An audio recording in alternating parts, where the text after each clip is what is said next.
নমস্কার, আমি লিও। আপনি শুনছেন সাসপেন্স থ্রিলার প্ল্যাটফর্ম, আপনার গল্পের প্ল্যাটফর্ম। আজ আপনি শুনবেন আপনাদের সকলের প্রিয় গোয়েন্দা চরিত্র লেখক শান্তনু দাসের কলমে গোয়েন্দা দামিনীর দস্তার কোপ। গল্প শুরু করার আগে যারা যারা এখনও আমাদের চ্যানেলটিকে সাবস্ক্রাইব করেননি তারা প্লিজ আমাদের চ্যানেলটিকে সাবস্ক্রাইব করে পাশের বেল আইকনটি প্রেস করতে ভুলবেন না, যাতে সমস্ত গল্পের আপডেটস সবার আগে আপনার কাছে পৌঁছাতে পারে। আর জয়েন বাটনে প্রেস করে আপনিও হতে পারেন আমাদের চ্যানেলের মেম্বার। মেম্বারশিপ মাত্র 29 টাকা থেকে শুরু। তাহলে আর বেশি দেরি না করে চলুন শুনে নিই আজকের গল্প শান্তনু দাসের কলমে গোয়েন্দা দামিনীর দস্তার কোপ।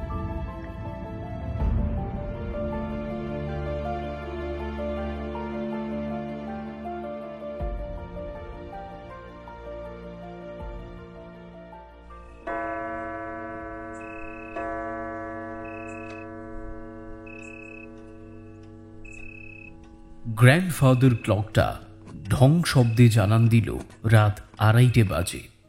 শনিবারের রাত। মজুমদার বাড়ির পশ্চিম দিকের ঘর থেকে একটা ক্ষীণ আলো ভেসে আসছে ভেজানো দোরের তলদেশ হতে। আলোক শিখাটি মোমবাতির, থেকে থেকেই শেয়াল আর ব্যাঙেদের ডাক। আজ বিকেল থেকে বৃষ্টি আর ঝড়ের দাপট চলছিল নিঝুমগড়ে।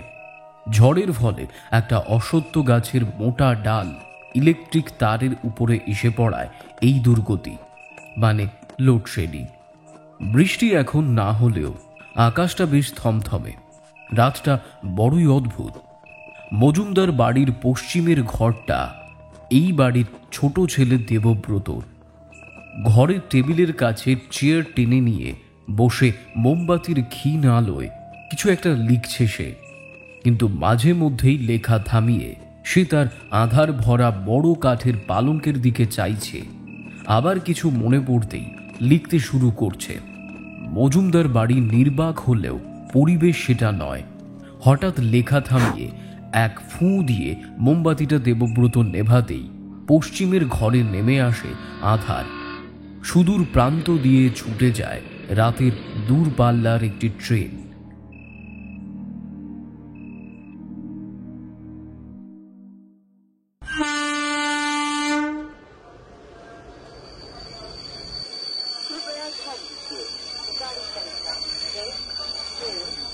নিঝুমগড় স্টেশনে ট্রেনটা থামতেই ফার্স্ট ক্লাস কামরার দরজা খুলে স্টেশন চত্বরে নামে সৌরজা আর দামিনী।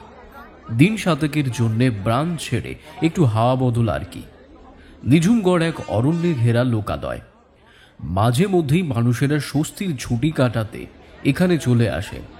নিঝুমগড়ে দর্শনীয় নিদর্শন বলতে কিছুই নেই, আছে কেবল নিস্তব্ধতা। সাধারণত লেখক বা কবিরা এই রকম স্থানের সন্ধান করে যাতে এই শান্ত পরিবেশে তারা গোটাখানেক গদ্য বা পদ্য অনায়াসে লিখতে পারে। যাই হোক, ঘড়িতে সময় বলছে সকাল 7:15। মিনিট তিনেক ট্রেন থেমে প্ল্যাটফর্ম ছাড়তেই দুজনেই এগিয়ে যায় স্টেশন চত্বরের বাইরের দিকে। স্টেশনের বাইরে রিক্সা স্ট্যান্ড। অসুবিধা হলো না। তার থেকে একটা রিক্সা ধরে নিয়ে দুই মূর্তিতে এগিয়ে যায় ডাক বাংলোর দিকে। স্টেশন থেকে ডাক বাংলো যেতে সময় নিল প্রায় আধা ঘন্টার মতো। চারিদিকে বনানী প্রান্ত পাখিদের মিষ্টি কলতান। হঠাৎ হঠাৎ ঝোপের ভেতর দিয়ে বন্য হরিণের ঝাঁপ দেওয়া ভালোই লাগছিল। ডাক বাংলোর সামনে এসে রিক্সাওয়ালা বার দুয়েক ভেপু বাজাতেই একজন বছর 20 ছেলে এগিয়ে আসে। হাবভাবেই বোঝা যায় ছেলেটি বাংলোর সার্ভিস বয়। ছেলেটি দুইজনের মালপত্র নিয়ে ভিতরে এগিয়ে যায়। অন্যদিকে দামিনী রিক্সার ভাড়া মেটাতে থাকে। প্রথমে ঠিক হয়েছিল নিঝুমগড়ের আপ্যায়ন হোটেলে তারা থাকবে, কিন্তু খোঁজ নিতে দামিনী জানতে পারে এটি নিঝুমগড় সদরের মাঝে, অর্থাৎ লোকজনের কোলাহল একটু বেশিই হবে। পরে এই ডাক বাংলোর খবর নিলে বোঝে এটি বেশ ভেতরে এবং অপরূপ বনানী প্রান্ত ও দিঘি ঘেরা। হোটেল মালিক রেজিস্টার রুমে ব্যস্ত। নাম ভরদ্বাজ মুন্সি। বয়স 60-এর ঘরে। ছিপছিপে গড়ন, মাথার চুল বেশ পাতলা, ফলে চাঁদই দেখা যাচ্ছে বেশ স্পষ্ট। দামিনী আর সৌরজা ঘরের চৌকাঠের মুখে এসে দাঁড়াতেই হোটেল মালিক করজোরে অভিবাদন জানিয়ে দুজনকে সামনের কাঠের দুটো চেয়ার দেখিয়ে দেয়। হাসি মুখে ভরদ্বাজ মশাই বলে ওঠেন, সত্যি আপনারা আসলেন, আমার ভালো লাগলো। তা কেসের ব্যাপারে বুঝি? দামিনী ভরদ্বাজ বাবুর দেওয়া রেজিস্টার খাতাতে সই করতে করতে উত্তর দেয়, তেমন কোনো ভাবনা নেই, একটু মাইন্ড ফ্রেশ। বাহ বাহ বাহ, হ্যাঁ হ্যাঁ, মাঝে মধ্যেই বুদ্ধিকেও একটু ছাড় দিতে হয়। তা দোতলার একটা ঘর আপনাদেরকে দিয়েছি, বারান্দা ঘেরা। দিঘি আর বনের বেশ কিছু অংশ কিন্তু দেখতে পাবেন। কথাটা শুনে দুইজনে ঈষৎ হাসে। কাগজপত্রের কাজ মিটিয়ে দুইজনে চাকরটির সাথে এগোতে গেলে ভরদ্বাজ বাবু পেছন থেকে বলে ওঠে, আপনারা গিয়ে একটু জিরিয়ে নিন, চা আমি একটু পরেই পাঠিয়ে দিচ্ছি। দোতলা এসে নিজের বাসযোগ্য ঘরটিকে চেয়ে নিয়ে সৌরজা বলে ওঠে, মন্দ নয়। চাকর আগেই মালপত্র এই ঘরে রেখে নিয়ে চলে গেছে। সৌরজা ঘর পেরিয়ে এসে দাঁড়ায় বারান্দায়। অনেকটা দূর দেখা যায় এখান থেকে। পেছন পেছনে দামিনী এসে দাঁড়াতেই সৌরজা জিজ্ঞেস করে ওঠে,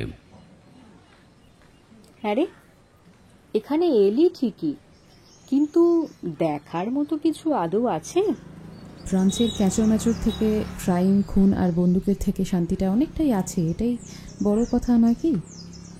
দামিনী ঈষৎ হেসে উত্তর দেয়। এই সময় হোটেল মালিক ভরদ্বাজ বাবু চাকরটিকে সাথে করে নিয়ে এসে বারান্দার টি টেবিলের উপরে রেখে দুই বান্ধবীকে ডাক দেয়। 4টে চেয়ারের মধ্যে 3টি চেয়ার দখল করে নিয়ে বসে তাদের চা পানের পর্ব আরম্ভ হয়। ভালো কথা, আপনি ওই ইন্সপেক্টর বাগচিবাবুকে চেনেন তো? চায় ছোট্ট করে একটা চুমুক দিয়ে ভরদ্বাজবাবু বলতেই দামিনী কপাল কুঁচকে নিয়ে উত্তর দেয়, জয়দেব বাগচি? হ্যাঁ, এখন তো এখানেই পোস্টিং। আমার সঙ্গে ওনার বেশ ভালো পরিচয় আছে। কথার মাঝে আপনাদের এই আসার ব্যাপারটা বললে উনি বললেন যে কিছু দরকার আছে। ও, আসলে রায়দিঘির একটা খুনের কেসে উনি অনেক সাহায্য করেছিলেন আমাকে। বেশ বেশ, কখন আসতে বলবো?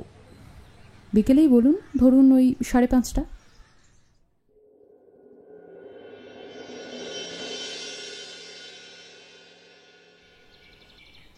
হোটেল বারান্দায় ঢুকতে ঢুকতে ইন্সপেক্টর জয়দেব বাবু দামিনী আর সৌরজার উদ্দেশ্যে বলে ওঠে, কি ব্যাপার, শহর ছেড়ে গ্রাম্য মফস্বলে? আমার তো না হয় বদলির চাকরি, আপনাদেরটা কি? মাঝ বয়সী ছিপছিপে গড়ন, উচ্চতাটা চোখে পড়ার মতো, কণ্ঠস্বরে একটা বন্ধুত্বপূর্ণ ছাপ স্পষ্ট। সৌরজা সামান্য হেসে নিয়ে উত্তর দেয়, কেবল ছুটি কাটাতে। বসুন, চা বলি। বলবেন? বেশ, বলুন তাহলে। এক পেয়ালা চা হয়ে যাক নাকি? সৌরজা নিচে নেমে সার্ভিস ছেলেটিকে চায়ের কথা বললে 10 মিনিটের মধ্যে ছেলেটি ট্রে করে 3 কাপ চা পরিবেশন করে দিয়ে চলে যায়। চা পর্বের মাঝে দামিনী আর বাগচিবাবুর মধ্যে নানা প্রসঙ্গের কথা চলে। চা শেষ হলে দামিনী জিজ্ঞেস করে ওঠেন, ভরদ্বাজবাবু বলছিলেন কি একটা জরুরি কথার জন্য আপনার এখানে আসা? হ্যাঁ, একটা খুনের ব্যাপারে।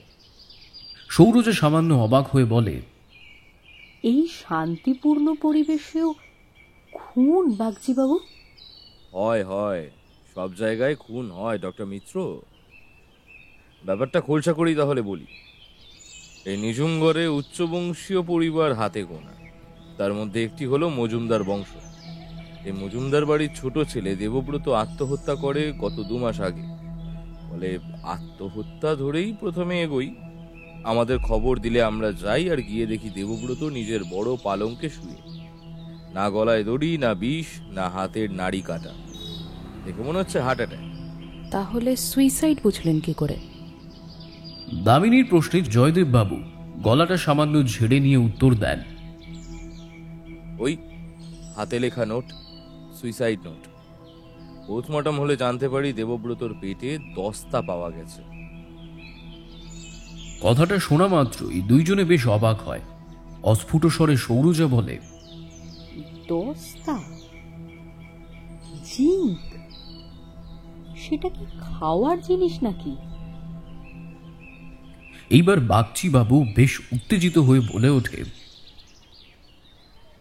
এইটাই হলো আমার পয়েন্ট।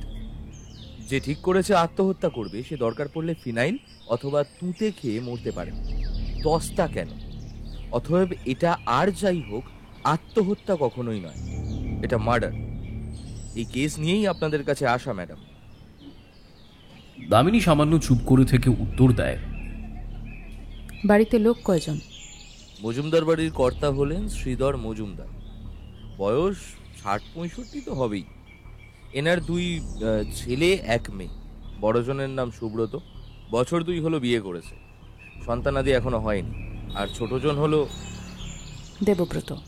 হ্যাঁ, বিয়ে করেননি। আর মেয়ের নাম চন্দ্রিমা। মেয়ের ব্যাপারটা একটু অন্যরকম। বাড়িতে একটা বুড়ো চাকর, রান্নার ঠাকুর, মালি আর ড্রাইভার, ব্যাস এই কজন।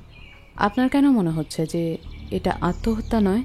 সত্যি বলতে কি ম্যাডাম, সন্দেহটা বাড়িয়েছে দেবব্রতর লেখা চিঠিটা। এনেছেন? না, সঙ্গে করে আনেনি। তবে আপনি যদি এই কেসের ব্যাপারে ইন্টারেস্ট থাকেন তাহলে। ইন্টারেস্ট থাকবে না কেন? না মানে, ঘুরতে এসেছেন তো।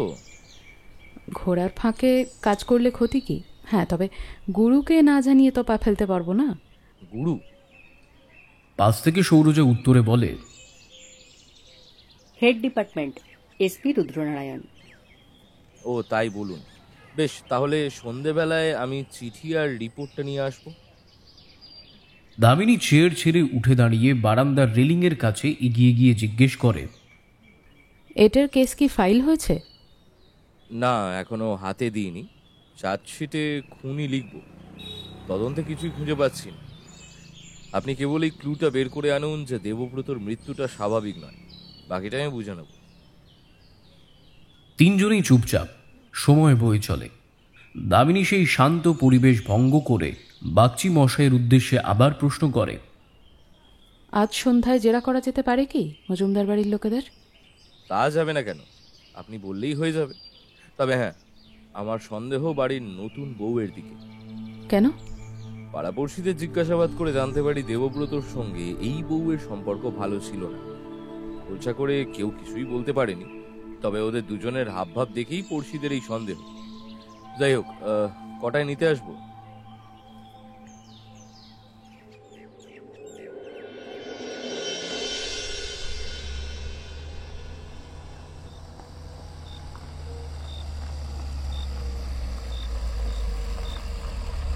সাড়ে 7টায় পুলিশ জিপ এসে থামে মজুমদার বাড়ির সামনে।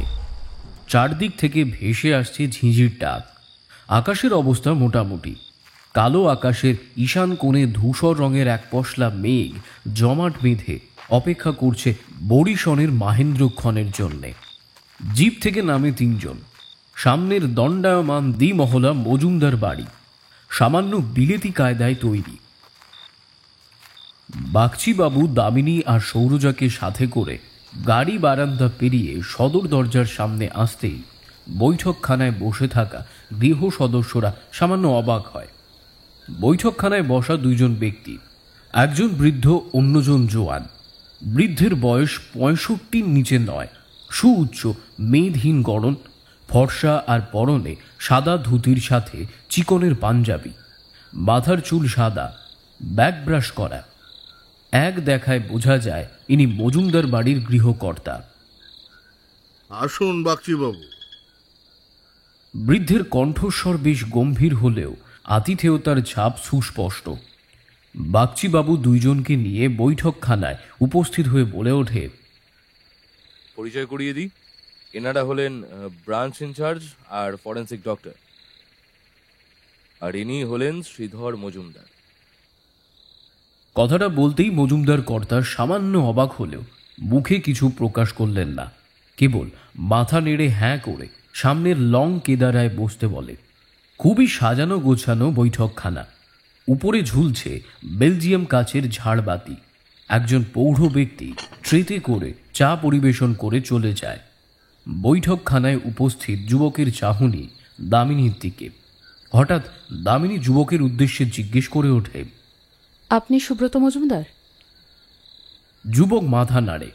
অন্যদিকে দামিনী কোনো রকম ভনিতা না করে সরাসরি বাড়ির লোকেদের উদ্দেশ্যে বলে ওঠে, প্রথমেই জানিয়ে রাখা ভালো, আমরা এসেছি দেবব্রতবাবুর খুনের ব্যাপারে কথা বলতে। খুন? সুব্রত বেশ অবাক হয়। কেবল রূপের আদলে নয়, কণ্ঠস্বরও মজুমদার কর্তার মতোই গুরু গম্ভীর। হ্যাঁ সুব্রতবাবু, খুন। সেটা ধরেই আমি তদন্ত করব। তাই সেই সূত্রে আপনাদের সকলকে কিছু জিজ্ঞেস করার আছে। মজুমদার কর্তা আর সুব্রত চুপ করে একে অপরের দিকে চায়। আচ্ছা, ঘটনাটা পুরো বলুন। মানে আপনারা সকলে খবর পেলেন কখন?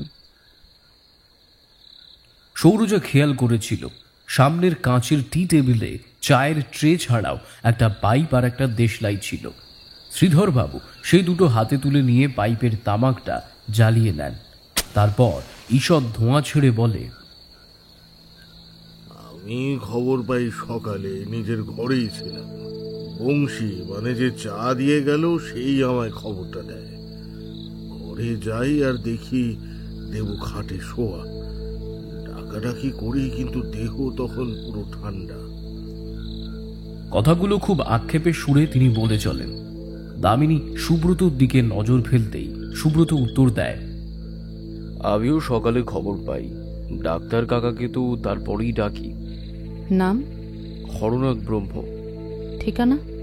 পাশের পাড়াতেই, সকলে বদ্যিপাড়া হিসেবেই চেনে। তার মানে দেবব্রতবাবু যখন খুন হন তখন বাড়ির সকলে ঘুমিয়ে, তাই তো? উত্তরে মাথা নাড়ে বাপ ছেলেতে। দেবব্রতবাবুর ঘরটা একবার দেখব। দামিনীর কথাটা শুনে সুব্রত জায়গা ছেড়ে উঠে দাঁড়িয়ে দোতলায় যাবার কথা বলে। দেবব্রতর ঘর দোতলার পশ্চিম প্রান্তে। দামিনী আর সৌরজা সিঁড়ি দিয়ে সুব্রতর সাথে উঠতে থাকে। হঠাৎ সুব্রত জিজ্ঞেস করে, ভাইয়ের আত্মহত্যাকে খুন বলার কারণ কি? পর্দা সরিয়ে ঘরে প্রবেশ করতেই দামিনী বেশ অবাক হয়। ঘরের এক প্রান্তে একটি বুকশেলফ, আর তাতে বইপত্রে ঠাসা। পুরাণ, কাব্য, উপন্যাস, ইতিহাস, জাদু, কোনো বিষয় সেখানে অবশিষ্ট নেই। অন্যদিকে বেশ কয়েকটি ক্যানভাস পেন্টিং। ঘরের মাঝখানটা জুড়ে রয়েছে একটি পালঙ্ক। তার মাথার কাছে হাতে আঁকা বছর 25-এর একটি ছেলের তৈলচিত্র। ছবিটি আপনার ভাইয়ের? নিজেই নিজেকে এঁকেছিলেন? দামিনী জিজ্ঞেস করলে সুব্রত মাথা নাড়ে। কাছে এগিয়ে দামিনী দেখে ছবির নিচে দেবব্রত নামে দস্তখত করা। নিজেকে অদ্ভুতভাবে এঁকেছে দেবব্রত। দেহ উন্মুক্ত, কোমর থেকে নিচের নিম্নাঙ্গে সাদা ওড়নায় আচ্ছাদিত, আর নিজেকে নিজের দু বাহুতে জড়িয়ে ধরে আছে সামনে থাকা মানুষের দিকে।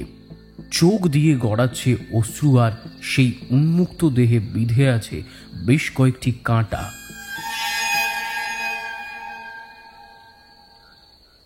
দামিনী এক দৃষ্টিতে ছবিটাকে দেখে চলে। বলা ভুল হলো, ছবিটিকে বোঝবার চেষ্টা করছে। আপনার ভাই তো দেখছি বেশ ক্রিয়েটিভ গোছের মানুষ ছিলেন। দামিনী নয়, কথাটা বলে সৌরজা। সুব্রত কোনো কথার উত্তর করল না। সৌরজা ধীরে ধীরে বুকশেলফের কাছে এগিয়ে গিয়ে একটা বই টেনে বের করে নিয়ে পাতা উল্টাতে উল্টাতে প্রশ্ন করে ওঠে, আপনি কি করেন? ব্যবসা। কিসের? চাল। মহামতি সরণিতে আমার গোডাউন। কেমন চলছে? মানেটা হলো ব্যবসা কেমন চলছে। মন্দ নয়। ভাইয়ের সাথে সম্পর্ক কেমন ছিল? দাদা ভাইয়ের সম্পর্ক যেমন হয় আর কি। সুব্রত কথাটা বলতেই দামিনী মুহূর্তের মধ্যে ঘরের দক্ষিণ দিকের জানলাটা দিয়ে বাইরেটা দেখে নিয়ে উত্তর দেয়, তাই? তা কিরকম দাদা ভাই? রামলক্ষণ, নাকি যুধিষ্ঠির দুর্যোধন, নাকি কর্ণ অর্জুন? কোনটা সুব্রতবাবু? সুব্রত বেশ দ্বিধা ভরা স্বরে উত্তর দেয়, নর্মাল দাদা ভাই। ইতিমধ্যে ঘরে থাকা আরও একটি জিনিস গোয়েন্দা কন্যাদের দৃষ্টি আকর্ষিত করে। উত্তর দিকের একটা তক্তপোষ, আর তাতে একটা বীণা রাখা। আপনার ভাই বীণাবাদকও ছিলেন? হ্যাঁ। সৌরজা যথাস্থানে বইটা রাখে। অন্যদিকে দামিনী ঈষৎ হেসে নিয়ে বলে চলে, বুঝলেন সুব্রতবাবু, হিসেব কিন্তু মিলছে না। আপনি ব্যবসায়ী মানুষ, এটা নিশ্চয়ই বোঝেন। কি বলতে চাইছেন সেটা একটু স্পষ্ট করে বলুন আপনি। সৌরজা উত্তর দেয়, বেশ, আমি বলছি। যে মানুষ ছবি আঁকে, যার অন্তরে রং নিয়ে কারবার, যে মানুষ বই পড়তে ভালোবাসে, যার বুদ্ধি ও জ্ঞানের বিকাশ বেশি, যে মানুষ সঙ্গীতজ্ঞ, সুরের ছোঁয়ায় যার পথ চলা, সে আর যাই করুক আত্মহত্যা করবে না। সাইকোলজি সেটা বলে না। তাহলে খুনটা কে করেছে? ঘটনার দিন বাড়িতে আমরা মোট 6 জন ছিলাম। জানি, দেবব্রত বাবু বাদে আপনি, আপনার বাবা, আপনার স্ত্রী, চাকর বংশী, রান্নার ঠাকুর আর মালি। তাহলে উত্তর এখানে দুটো, সেটা স্পষ্ট। খুন আপনাদের 6 জনের মধ্যে একজন করেছে, অথবা 6 জন মিলে একসাথে খুনের পরিকল্পনা করেছে। শেষের কথাটা সৌরজা বলে তীক্ষ্ণ নজরে সুব্রতর দিকে যায়। তারপর ঈষৎ হেসে দামিনী প্রশ্ন করে, চলুন বাকিদের সঙ্গে এবার একটু কথা বলি। সুব্রতর শোবার ঘরেই ওর স্ত্রী ছিল। দামিনী একা ঘরের রঙিন পর্দা সরিয়ে প্রবেশ করতেই সে সামান্য কুণ্ঠা বোধ করে। বয়স দামিনীর মতোই, সুশ্রী গড়ন, মাথার চুল পিঠ পর্যন্ত, সাধারণত মেয়েদের মতোই উচ্চতা। সুব্রতর ঘর দেবব্রতর মতো গুছানো নয়, সামান্য অগোছালো। ব্যবসায়ীদের ঘর নাকি এরকমই হয়, কারণ তাদের বক্তব্য গোছানো ঘরে কাজের কাগজপত্র পাওয়া সত্যিই কঠিন, অগোছালো থাকলেই সুবিধে হয়। ব্রাঞ্চ ইনচার্জ ঘরটিকে দেখে নিয়ে বলে ওঠে, আমার নাম দামিনী সেন সরকার। আমার বেশ কয়েকটা বদভ্যেস আছে, তার মধ্যে একটি হলো বেশি প্রশ্ন করা। আশা করি সহযোগিতা পাব। আপনি নিশ্চয়ই এটা জানেন যে আপনার দেওরের মৃত্যুটা পুলিশ মহল স্বাভাবিকভাবে নিচ্ছে না। পুলিশের কাজই তো সেটা। স্ত্রীলোক উত্তর দিতেই দামিনী বুঝতে পারে রূপে শান্ত ভাব বিরাজ করলেও আদতে স্ত্রী সেই প্রকৃতির একদমই নয়, বরং বিপরীত। কিন্তু সবসময় নয় মিসেস। রাগিনী। তাহলে রাগিনী দেবী, দেবব্রতবাবুর সঙ্গে সম্পর্ক কেমন ছিল? না, সেরকম একদমই নয়। কারণ ও ছিল শান্ত প্রকৃতির ছেলে। দেখতেও খুবই সুন্দর। তাতে কি? শুনলাম আপনার সাথে দেবব্রতবাবুর সম্পর্ক নাকি খুব একটা ভালো ছিল না। তা খবরটা কে দিল? সেটা এই মুহূর্তে খুব একটা জরুরি নয়। জরুরি হলো কি বিষয়ে এই সম্পর্কের জটিলতা। তেমন কিছুই নয়, ভুল খবর। তা হতে পারে। খবর তো ওরই, অনেক সময় ওরা খবর অবশ্য সঠিকও হয়।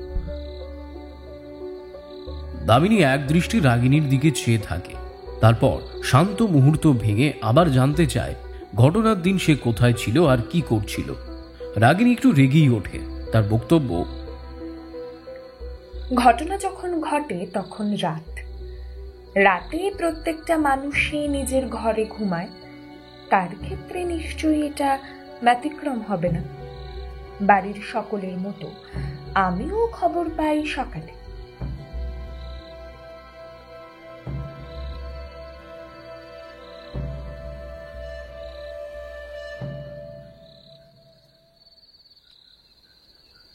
বাড়ির বৈঠকখানায় সৌরজা চাকর বংশীর সঙ্গে কথা বলে জানতে পারে প্রতিদিনের মতো চা নিয়ে সকাল 7:30টায় ছোট দাদাবাবু মানে দেবব্রতর ঘরে সে যায়। দেবব্রতর ঘুম খুব আগেই ভাঙত। বিনার রেয়াজ করা বরাবরই তার অভ্যেস, আর দরজা খোলা থাকত। কিন্তু সেই দিন ছিল ব্যতিক্রম। বংশী চা নিয়ে গিয়ে দেখে দরজা বন্ধ। বিনার আওয়াজ সে একবারের জন্যও শোনেনি। প্রথমে ভাবে হয়তো ক্লান্তির জন্য ঘুম ভাঙেনি। বংশী চা নিয়ে ফিরে আসে। এরপর বাড়ির সকলকে ঘরে ঘরে চা দিয়ে এসে আবার যখন দেবব্রতর ঘরের কাছে আসে, তখনও দেখে দরজা একই রকম ভাবে বন্ধ। তার সন্দেহ হলে সে বার কয়েক নাম ধরে হাঁকও দেয়, কিন্তু ভেতর থেকে কোনো সাড়া নেই।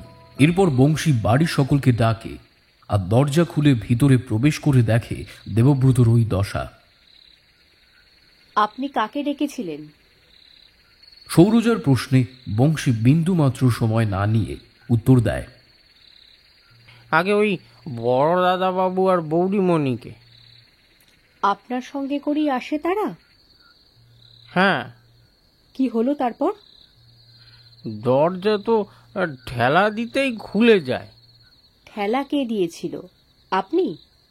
না না, বড় দাদা বাবু। তারপর তো ঘরে ঢুকে ও অনেকবার ছোট দাদা বাবুকে ডাকলো, কিন্তু উঠলো না।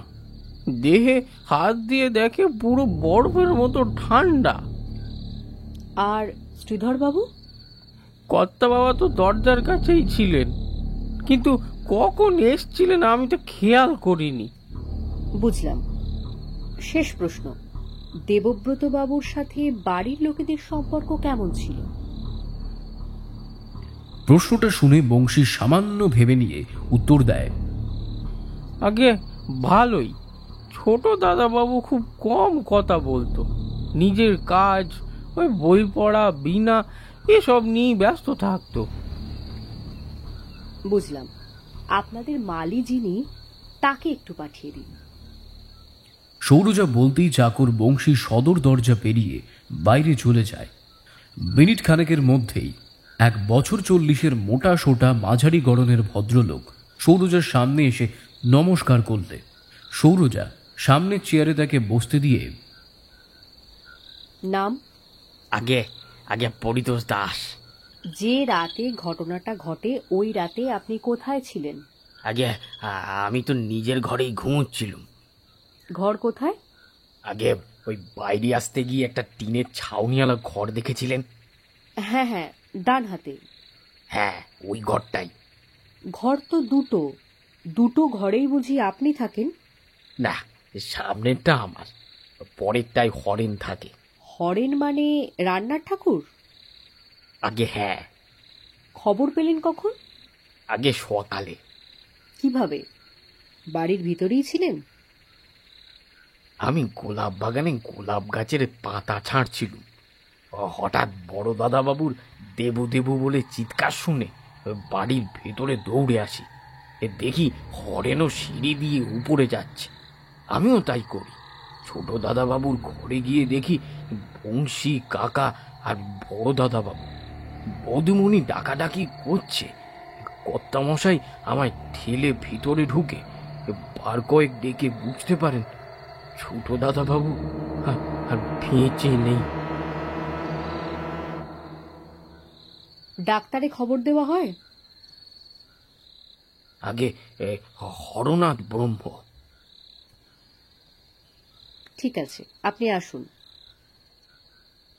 সৌরজা নিজের জায়গা ছেড়ে উঠতে গেলে দেখে দামিনী দোতলার করিডোরে সুব্রত বাবুর সঙ্গে দাঁড়িয়ে কথা বলছেন। বাগচিবাবু শ্রীধর বাবুকে নিয়ে তার ঘরেই বসা। দেবব্রত বাবুর পাশের ঘরটাই শ্রীধর বাবু। কিছুক্ষণের মধ্যেই বাগচিবাবু মজুমদার কর্তার ঘর থেকে বেরোতেই দামিনীকে সাথে করে নিয়ে নিচে নামে। হরেদের সাথেও কথা বলে সৌরজা বুঝতে পারে তারও বক্তব্য বাড়ির সকলের মতোই। বাড়ির একমাত্র মেয়ে চন্দ্রিমার সাথে বাড়ির কারোর সম্পর্ক নেই, কারণ জিজ্ঞেস করলে জানা যায় বাড়ির লোকদের অমতে এক অপাত্রকে পাত্র নির্বাচন করে বিয়ে করাটাই এই অঘটন। বর্তমানে সে আর তার স্বামী কোথায় থাকে সেটা কেউই জানে না।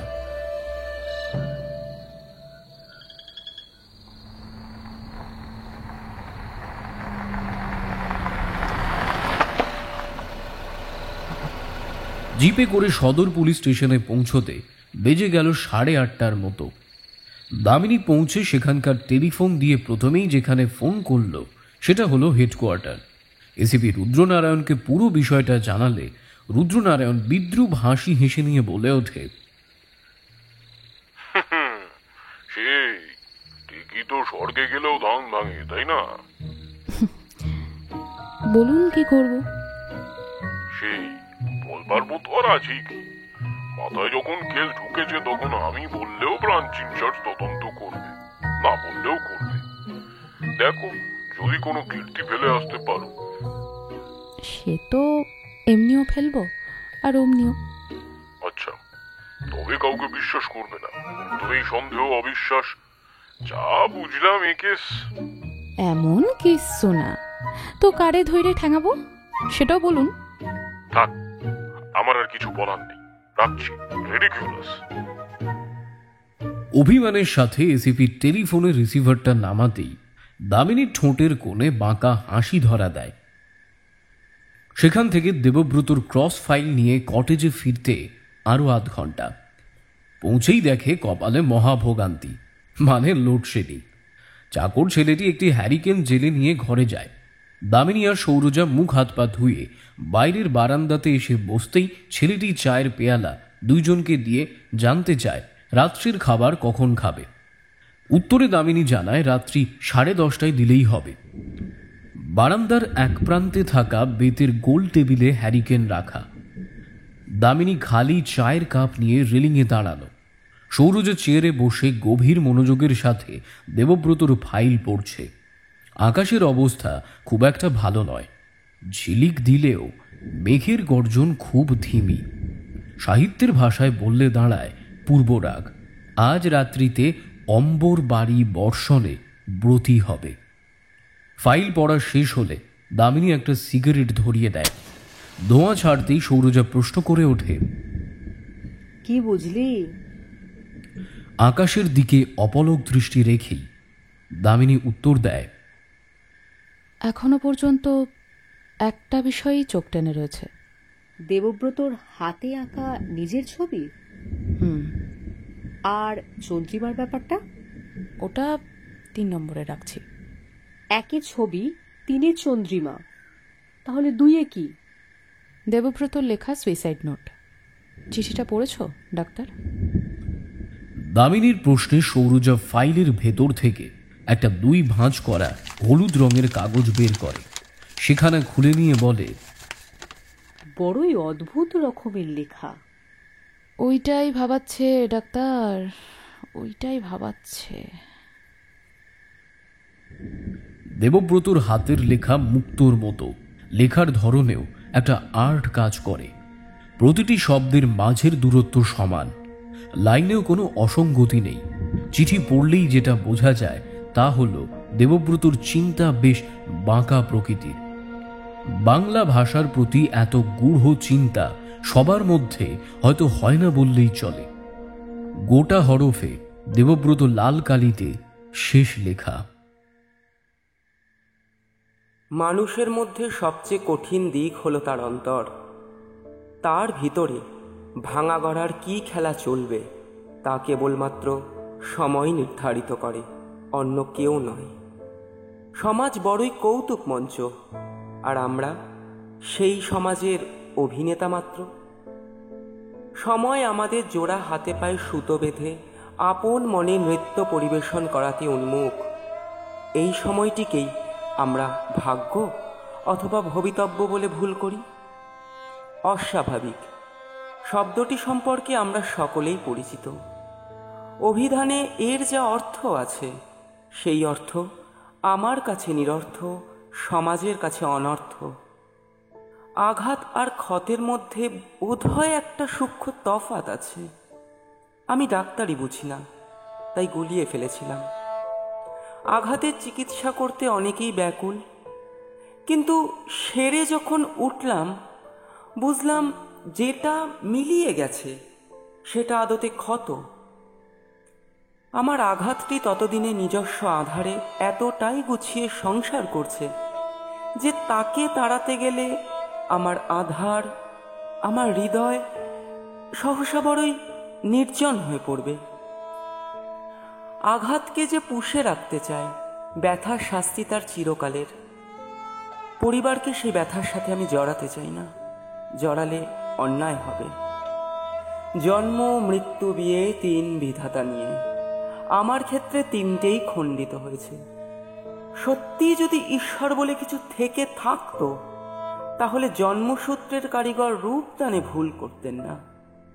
মৃত্যুকে অসময়ে আহ্বান করতে চলেছি, আর বিয়ে যা আমার কাছে হাস্যকর। সমাজ আমার সম্পর্কে কি সিদ্ধান্ত নেবে আমি জানি না। আমার সেদিকে নজরও ছিল না কোনোদিন।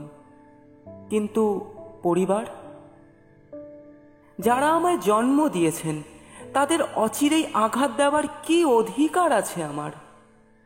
আমি মাতৃহীন। আমার চলে যাওয়ার থেকে বেঁচে থাকার যন্ত্রণা বেশি। আমার মরণে পরিবারের কষ্ট আছে, বেঁচে থাকার মধ্যে পরিবারের অপমান আছে। অপমানের চেয়ে কষ্ট ঢের ভালো। যার যেটা স্বভাব সেটাই স্বাভাবিক। না, আমার মৃত্যুর জন্য কাউকে নয়, কেবল নিজের ভাগ্যকে দায়ী করছি। আমি সারা জীবন কোনো কাজের জন্য কারোর কাছে ক্ষমা চাইনি। চাইতে হয়নি আমাকে, আজ চাইছি। আঘাত নিয়ে বেঁচে থাকার অনুভূতি আমার চেনা। ক্ষমা নিয়ে মৃত্যুর পথে কিভাবে যাত্রা করি, এবার সেটা শেখার পালা। একদিন নিশ্চয়ই কুসুম বনে তরি এসে লাগবে। সেই আশায় সকলের কাছে ক্ষমা প্রার্থী, দেবব্রত।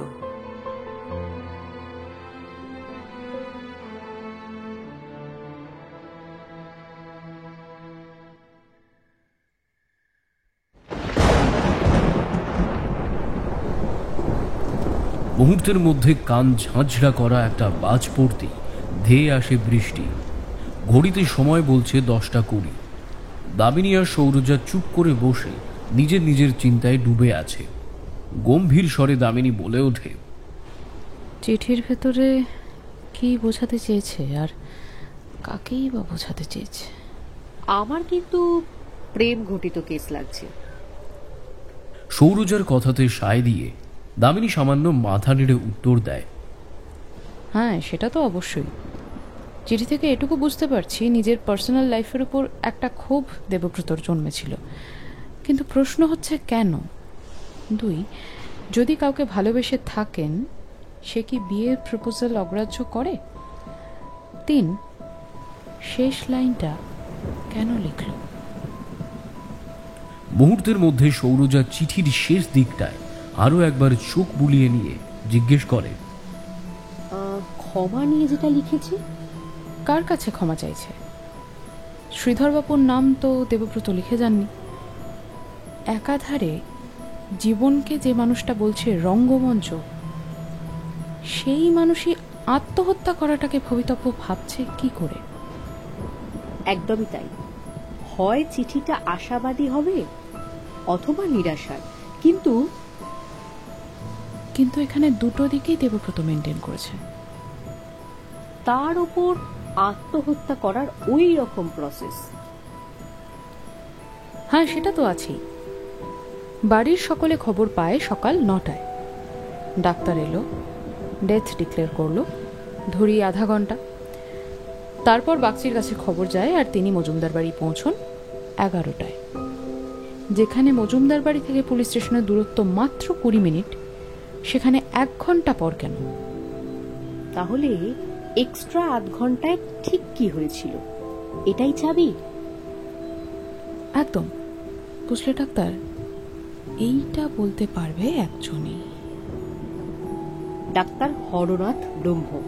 কারণ ওই সময়ে উনি মজুমদার বাড়ি উপস্থিত ছিলেন। সৌরজা কথাটা শেষ করতেই চাকর সেই স্থানে এসে জানায় নিচের ঘরে রাতের খাবার দিয়ে দিয়েছে।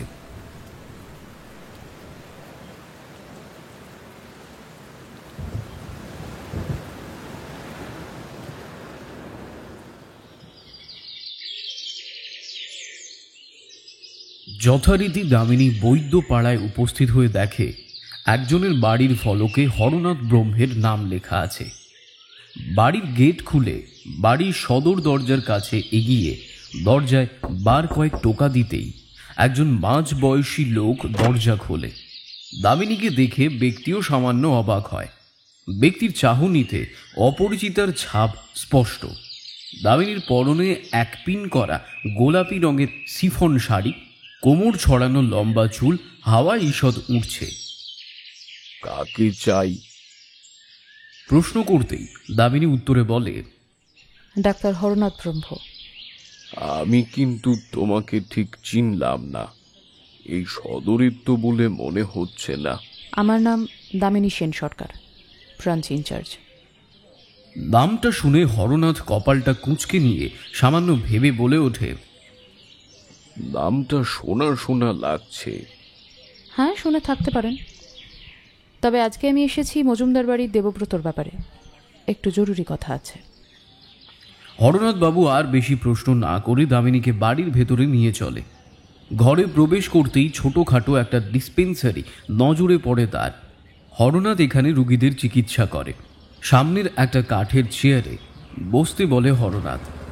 তিনিও সামনে থাকা আর একটা চেয়ার দখল করে বসতেই দামিনী প্রশ্ন করে, যেদিন ঘটনা ঘটে আপনি খবর পান সকালে? হ্যাঁ। আপনি কি ওই বাড়ির গৃহ চিকিৎসক, নাকি কেবল ওই দিনটাতেই আপনি গিয়েছিলেন? না, আমি বরাবরই ওদের জেনারেল ফিজিশিয়ান। আচ্ছা, আপনি পৌঁছে ঠিক কি দেখেছিলেন? বাড়ি হুলুস্থুল, শ্রীধরদা মাথায় হাত রেখে চুপ করে বসা। আমি প্রথমে কিছু বুঝতে পারিনি, পরে দেবুর ঘরে গিয়ে দেখি দেবু মৃত। বডি টেম্পারেচারে বুঝতে পারি মাঝরাতের দিকেই অঘটনটা ঘটেছে। আপনি কি মনে করেন, আত্মহত্যা? ব্রহ্মমশাই সামান্য গলাটা ঝেড়ে নিয়ে উত্তর দেয়, আগে খটকা লেগেছিল। জানতাম, আমারও মন বলছিল। পুলিশকে বলেননি? বলেছিলাম, তদন্তে বাগচিবাবু এলে আমি এই কথা বলি। আপনার খটকাটা কিসে? সুসাইড করবার প্রসেস। দামিনী সাথে করে নিয়ে আসা নিজের মাঝারি সাইজের হ্যান্ড পার্সের ভেতর থেকে একটা কাগজ বের করে নিয়ে হরনাথ বাবুর সামনে রাখে, বলে, এইটা হলো দেবব্রত বাবুর পোস্টমর্টম রিপোর্ট। অ্যানালিসিস বলছে স্ট্রাগলের কোনো চিহ্ন নেই, ক্লোরোফর্মের ট্রেস নেই, মৃত্যু হয়েছে দস্তার জন্য। ওটাই তো প্রশ্ন, এত কিছু থাকতে দস্তা কেন? দেবব্রত পেইন্টার ছিল, রেজিন নিয়ে কাজকর্ম, ওটা খেলেও তো খেতে পারত। আমার মনে হচ্ছে যেই মুহূর্তে এটা পাবলিক হয় যে দেবব্রত সুইসাইড করেছে, পোস্টমর্টেম ডাক্তারও গা ছেড়ে কাজ করেছে। কথাটা শুনেই দামিনী বেশ অবাক হয়। অন্যদিকে হরনাথ ব্রহ্ম বলে ওঠে, উচিত ছিল দেবব্রতর চামড়া পরীক্ষা করার। সায়ানাইডের মতো জিঙ্কও মারাত্মক, যদি উপস্থিত বুদ্ধি নিয়ে কাজে লাগাতে পারি। এক সময় ফরেন্সিক নিয়ে পড়াশুনো করার ইচ্ছে ছিল, কিন্তু তার হয়ে ওঠেনি। রেড ফাঙ্গাসের সাথে জিঙ্কের মিশ্রণে সায়ানাইডের থেকেও ভয়ঙ্কর বিষ তৈরি হয়। জিঙ্ক ক্ষতিকারক নয়, তবে যদি তার সাথে বেগতিক কিছু মেশাই তাহলে তা সাংঘাতিক। রেড ফাঙ্গাসের ব্যাপারটা কি? এক ধরনের লাল ছত্রাক, নির্দিষ্ট কোনো অঙ্গকে সেন্সলেস করতে এই ফাঙ্গাসকে ব্যবহার করতেন ডাক্তাররা, কিন্তু সেটা ইংরেজ আমলে। এখন ক্লোরোফর্মের অনেক ভ্যারাইটি এসেছে। দাঁত তুলতে, দেহের কোনো জায়গায় ছোটখাটো সেলাই করতে হবে, এইসব টুকিটাকি সার্জারিতে ওই ফাঙ্গাসের সলিউশন ব্যবহার করা হতো। আমার মন বলছে দেবব্রতর ক্ষেত্রে সেটাই হয়েছে। ফাঙ্গাস আর জিঙ্ক একে অপরের সাথে বিক্রিয়া করে এক প্রকার বিষ তৈরি হয়েছে। পোস্টমর্টমে জিঙ্ক টেস্ট হয়েছে কোথাও, পেটে শরীরে থাকা HCl ফাঙ্গাসের সংস্পর্শে আসা মাত্রই দেহ শিথিল করে আর জিঙ্ক নিজের বিষক্রিয়া শুরু করে। বিষাক্ত জিঙ্ক দেহের হার্টকে এফেক্ট করে ব্যক্তিকে মৃত্যু দিল, আর পড়ে রইল শুধু ফাঙ্গাস। সে পাকস্থলীতে থাকবে না, সে থাকবে চামড়ার উপরে। দেবব্রতর দেহ কিন্তু একটু লালচে ছিল। প্রথমে আমি ভেবেছিলাম দেবু ফর্সা ছেলে, হয়তো সবাই ধরাধরি করেছে হাতের চাপে লাল হয়ে গেছে। পরে এই রেড ফাঙ্গাসের কথা আমার মাথায় এসেছে। আজ আমায় যে কথাগুলো বললেন সেগুলো বাগচিবাবুকে বলেননি কেন? বলবো কখন?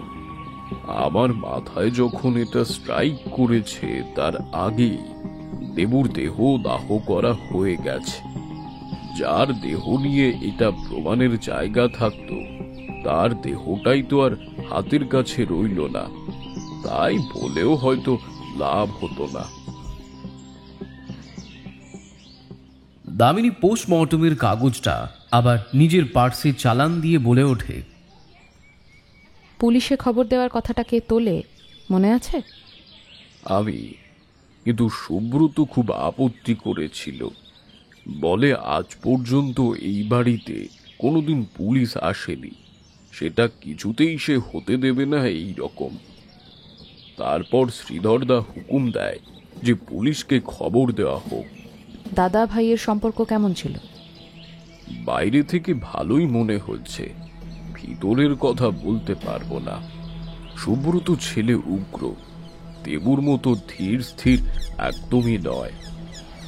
আর রাগিনী? শুনলাম দেবব্রত বাবুর সঙ্গে সম্পর্ক একদম ভালো ছিল না।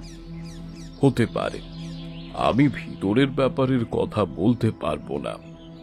বিল হয়েছে? হয়েছে, সেটা বলতে পারবে অধীরথ, উকিল অধীরথ রায়। তবে এটুকু বলতে পারি, দেবুর এই ঘটনায় সব থেকে বেশি আঘাত পেয়েছে শ্রীধরদা। চন্দ্রিমার পর দেবুই ওনাকে সামলে রেখেছিল।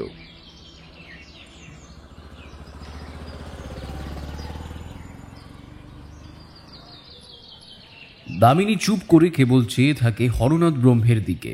হরনাথের থেকে উকিল অধীরথ রায়ের ঠিকানা নিয়ে সেখানে পৌঁছে দামিনী ওনার চাকরের মুখে শোনে উকিলবাবু বহুক্ষণ আগেই আদালতে চলে গেছেন, ফিরবেন বিকালের দিকে। প্রতিদিন সন্ধ্যা 7টায় উনি ওনার কাছারিতে বসেন। ওই সময় এলে অধীরথ বাবুর দেখা মিলবে। অন্যদিকে সৌরজা দেবব্রতর আর্ট কলেজে গিয়ে জানতে পারে কয়েকজন বন্ধুর নাম। তাদের প্রত্যেকের সাথে কথা বলেও খুব একটা জরুরি তথ্য পেল না বললেই চলে। তারপর সেখান থেকে যায় ভারতী ইনস্টিটিউটে। এখানে 2 প্রকার বাদ্যের প্রশিক্ষণ দেওয়া হয়, বীণা এবং বাঁশি। এখানে নিয়ম করে দেবব্রত বীণা শিখতে আসত। প্রশিক্ষক অনাদি কুণ্ডু জানায় ছেলে হিসেবে দেবব্রতর জুড়ি মেলা ভার, যেমন বুদ্ধি তেমন বাজনার হাত। বীণার বহু সরম সে নিজেই একা একাই বই পড়ে টান তুলেছিল। এই রকম উজ্জ্বল ভবিষ্যতের ছেলের হঠকারী সিদ্ধান্ত ওনাকে বেশ ভাবিয়েছে। এই অনাদি কুণ্ডু জানায় বাঁশি ডিপার্টমেন্টে থাকা সৃজন নামের ছেলের সাথে দেবব্রতর বেশ কয়েক বছরের বন্ধুত্ব। দেবব্রতর ব্যক্তিগত জীবন সম্পর্কে হয়তো এই ছেলেটি কিছু বলতে পারবে। নথি ঘেটে বার করা হয় সৃজন নামের ছেলেটির ঠিকানা, রায়নগর সীমান্তপল্লী, বাড়ির নম্বর 18/112। নিঝুমগড়ের পর স্টেশন হচ্ছে রায়নগর।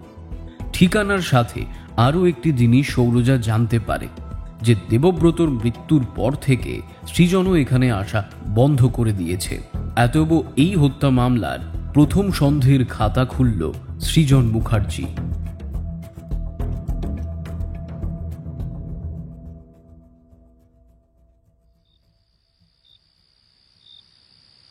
সন্ধ্যা 7:30টায় দামিনী আর সৌরজা পৌঁছায় উকিল অধীরথ বাবুর বাড়িতে। নিঝুমগড় বরাবরই কেমন যেন শান্ত আর ছমছমে। সাঁঝবেলা পড়া মাত্রই ঝিঝির সাথে শেয়ালের ডাক ভেসে আসে। দামিনী ভেবেছিল একটু স্বস্তির ছুটি, কিন্তু ভাগ্যদেবীর তা সইল না। বাড়ির সামনে এসে দেখে দুয়ারে একটা স্বল্প পাওয়ারের বাতি জ্বলছে আর গোটা চারেক জুতো জোড়া, অর্থাৎ উকিল বাবুর সাথে তার মক্কেলরাও হয়তো উপস্থিত। এটা বড়ই বিরক্তিকর দামিনীর কাছে। দরকারি আর গোপনীয় কথাবার্তার মাঝে তৃতীয় ব্যক্তি থাকলে খুবই মুশকিল, কিন্তু মক্কেলদেরও আবার দোষ দেওয়া যায় না। দরজার কাছে দাঁড়িয়ে আসতে পারি? দামিনী বলে উঠতেই অধীরথ বাবু মুখ বাড়ায়। মধ্যবয়সী এবং এক দেখায় ডাক সাইটের ব্যক্তি বলে মনে হয়। চোখে ভারী পাওয়ারের চশমা। হ্যাঁ, আসুন আসুন। অধীরথ বাবু বলতেই দুইজনে ঘরের ভেতরে ঢোকে। ঘরটা বেশ বড়, আর দুই দিকে ফৌজিদারির বই আর ফাইলে ঠাসা সেলফ। অধীরথ বাবু বসে রয়েছেন কাঠের চেয়ারে। তার সামনে বড় টেবিল, যার মধ্যে ফুলদানি, পেন, পেন্সিল, খানকতক কাঁচের পেপার ওয়েট, ঢাকা দেওয়া কাঁসার জলের গ্লাস, ফৌজিদারির বই ফাইলে ভরা। ওনার সামনে বসে রয়েছেন দুজন মাঝবয়সী ভদ্রলোক, আর ঘরের আরেকটি প্রান্তে একটা চৌকি পাতা। সেটা দখল করে আছে একজন বছর 22-এর ছেলে আর এক বিধবা মহিলা। অধীরথ এক ঝলক দেখে নিয়ে বলেন, সকালে এসেছিলেন, চাকর বলল। কিছুক্ষণ আগে বাগচিবাবু টেলিফোন করেছিলেন, কিন্তু একটু বসতে হবে। ঠিক আছে। দুই কন্যাতে একটি কাঠের চৌকিতে গিয়ে বসে। প্রায় আধ ঘন্টা সময় লাগলো মক্কেল সামলাতে। সকলে চলে গেলে অধীরথবাবু দুইজনকে তার সামনে দুটো চেয়ারে বসতে বলে। কথা মতো দুইজন সেখানে বসতেই অধীরথবাবু জিজ্ঞেস করে, তা বলুন, কি জানতে চান? উইল সংক্রান্ত বিষয় পরে আসব। আমি একটু ভিতরের খবর জানতে চাই। আপনার সঙ্গে শ্রীধরবাবুর সম্পর্ক কেমন? তা মন্দ নয়। শ্রীধরদা একটু গুরুগম্ভীর প্রকৃতির বটে, কিন্তু মানুষ বুঝে উনি কথা বলেন। চন্দ্রিমার ব্যাপারটা কি? শ্রীধরবাবু তো কিছুই বলতে চাইলেন না। স্বাভাবিক। যে মেয়েকে কাগজ কলমে ত্যায্য কন্যা করেছেন, সেই মেয়ে তো ওনার কাছে মৃতা। বছর 3 আগের ঘটনা। একদিন হুট করে শ্রীধরদা টেলিফোন করে মজুমদার বাড়ি যেতে বলেন। সন্ধ্যায় মক্কেল সামলে নিয়ে গেলাম। গিয়ে দেখি বাড়ি একদম থমথমে।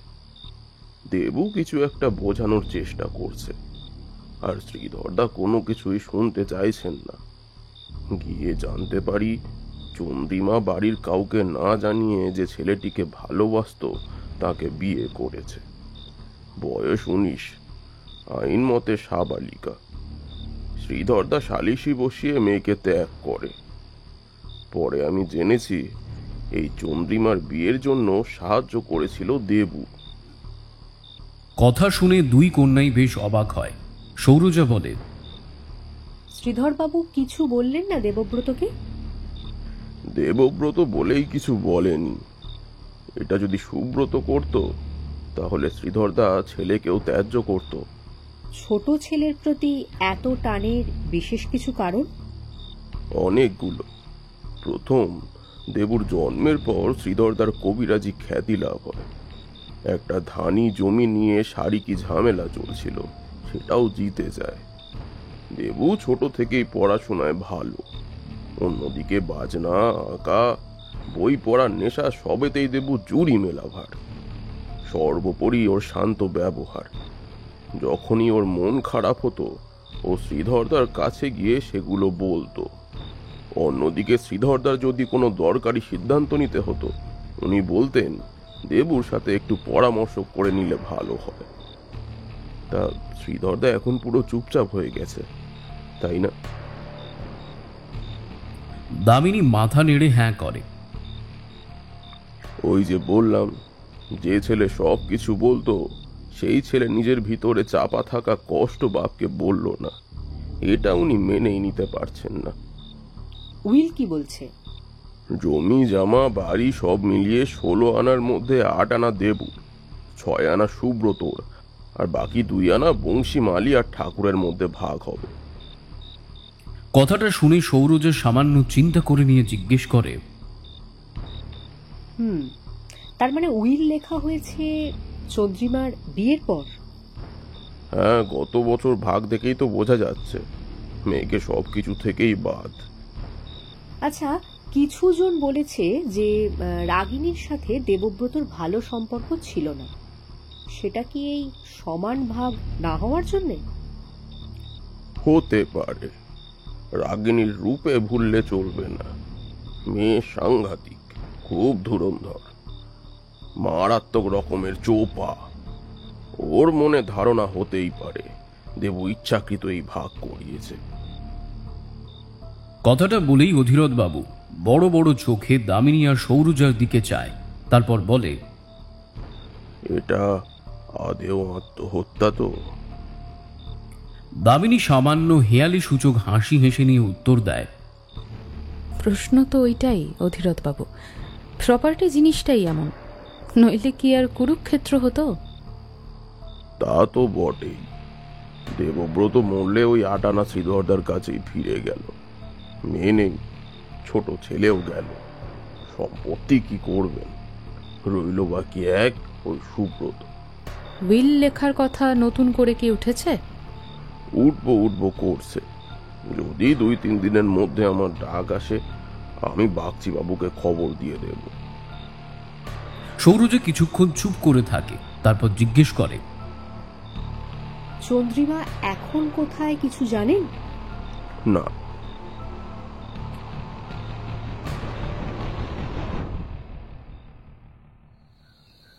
হোটেলের ঘরে দামিনী আর সৌরজা নিজের নিজের কাজে ব্যস্ত। সৌরজা নিজের চৌকির উপরে বসে কেসের দরকারি পয়েন্টগুলো নিজের নোট খাতায় টুকে রাখছে। অন্যদিকে দামিনী তার সাথে হওয়া জিজ্ঞাসাবাদের মূল কয়েকটি কথা নিজের ডায়েরিতে টুকছে। ঘড়িতে সময় বলছে 8:12। ঘড়ির টিক টিক শব্দে ঘরের পরিবেশ কিছুটা অন্যরকম। এটা যে সুইসাইড নয়, মার্ডার, সেইটা প্রমাণ করাটাই এই মুহূর্তে লক্ষ্য। পেন্সিল দিয়ে ডায়েরিতে টুকতে টুকতে দামিনী বলতেই অপর দিকের চৌকির থেকে সৌরজার প্রশ্নটা ভেসে আসে, সম্ভব কিভাবে? দেহ তো নেই। চন্দ্রিমার গুরুত্ব এই কেসে কতটা, ডাক্তার? বাবা ত্যায্য কন্যা করেছে, সম্পত্তির থেকে বঞ্চিত, খুব তো জন্মানোর কথা। তাহলে খুন করলে বাপ কে করবে? যে দাদা বিয়ের সপক্ষে কথা বলেছিল, তাহলে দিন দিন সেই দাদার প্রতি ভালোবাসা কমতে কমতে ক্ষোভে। কিন্তু কেন? চন্দ্রিমার স্বামী যে, তার ক্ষোভ হওয়াটা স্বাভাবিক। এত কষ্ট করে ছিপ ফেলে কাতলা তুলতে গিয়ে পেল শেষমেশ পুঁটি। তাহলে দেবব্রতকে পথ থেকে সরিয়ে সিম্প্যাথি তৈরির টেকনিক? ছোট ছেলে মারা গেল, মেয়েকে আগেই যে বাবা ত্যাগ করেছে সেই বাবাই রক্তের টানে মেয়েকে ক্ষমা করবে, এরকম কিছু ব্যাপার কি? কারণ ওইটাই তো ছিল দেবব্রতর ইচ্ছে। দুইজনে আবার চুপ করে যায়, আবার নিজের নিজের নোট লেখাতে মন দেয়। হঠাৎ সৌরজা এমন একটা কথা বলে ওঠে যার জন্য দামিনীর লেখা থেমে যায়। এক দৃষ্টে সে চেয়ে থাকে সৌরজার দিকে। পুরো বিষয়টা বুঝে নিয়ে দামিনী জানায় এই টেকনিক ব্যবহার করতে বাগচিবাবুর প্রয়োজন। কথা মতো বাগচিবাবু সব কিছু জানলে বাগচিবাবু একটা নতুন খবর দেয় এই দুইজনকে। দেবব্রতর গোটা 4 ডায়েরি ছিল। প্রতি ডায়েরিতেই ইমন, মালকোষ, দারবাড়ি, কানাড়া, সোহিনী, মেঘমল্লার, ভূপালী, ভৈরবী বিভিন্ন রাগের স্বরম লেখার। যদিও প্রতিটির মাত্রা আলাদা, এরই মধ্যে একটা ডায়েরিতে একটা চিঠি পাওয়া গেছে। তবে চিঠিটি দেবব্রতর নামে নয়, এমনি দেবব্রতর লেখাও নয়। প্রশ্ন দানা বাঁধে এইখানেই, কার চিঠি দেবব্রত নিজের কাছে রেখেছিল সেটা বোঝাই যাচ্ছে না। দামিনী সেই চিঠি নিয়ে আসতে বললে বাগচিবাবু সেটাই করে। সন্ধ্যার দিকে বাগচিবাবু এসে চিঠি দিয়ে গেলে দামিনী আর সৌরজা দেখে হালকা হলদে রঙের মোটা একটা কাগজ। সাধারণত এই সব কাগজ আদালতে ব্যবহার হয়। যে লিখেছে তার হাতের লেখা খুব সুন্দর না হলেও লেখা ঝরঝরে আর পরিষ্কার। মন দিয়ে দুইজনে চিঠি পড়ে চলে।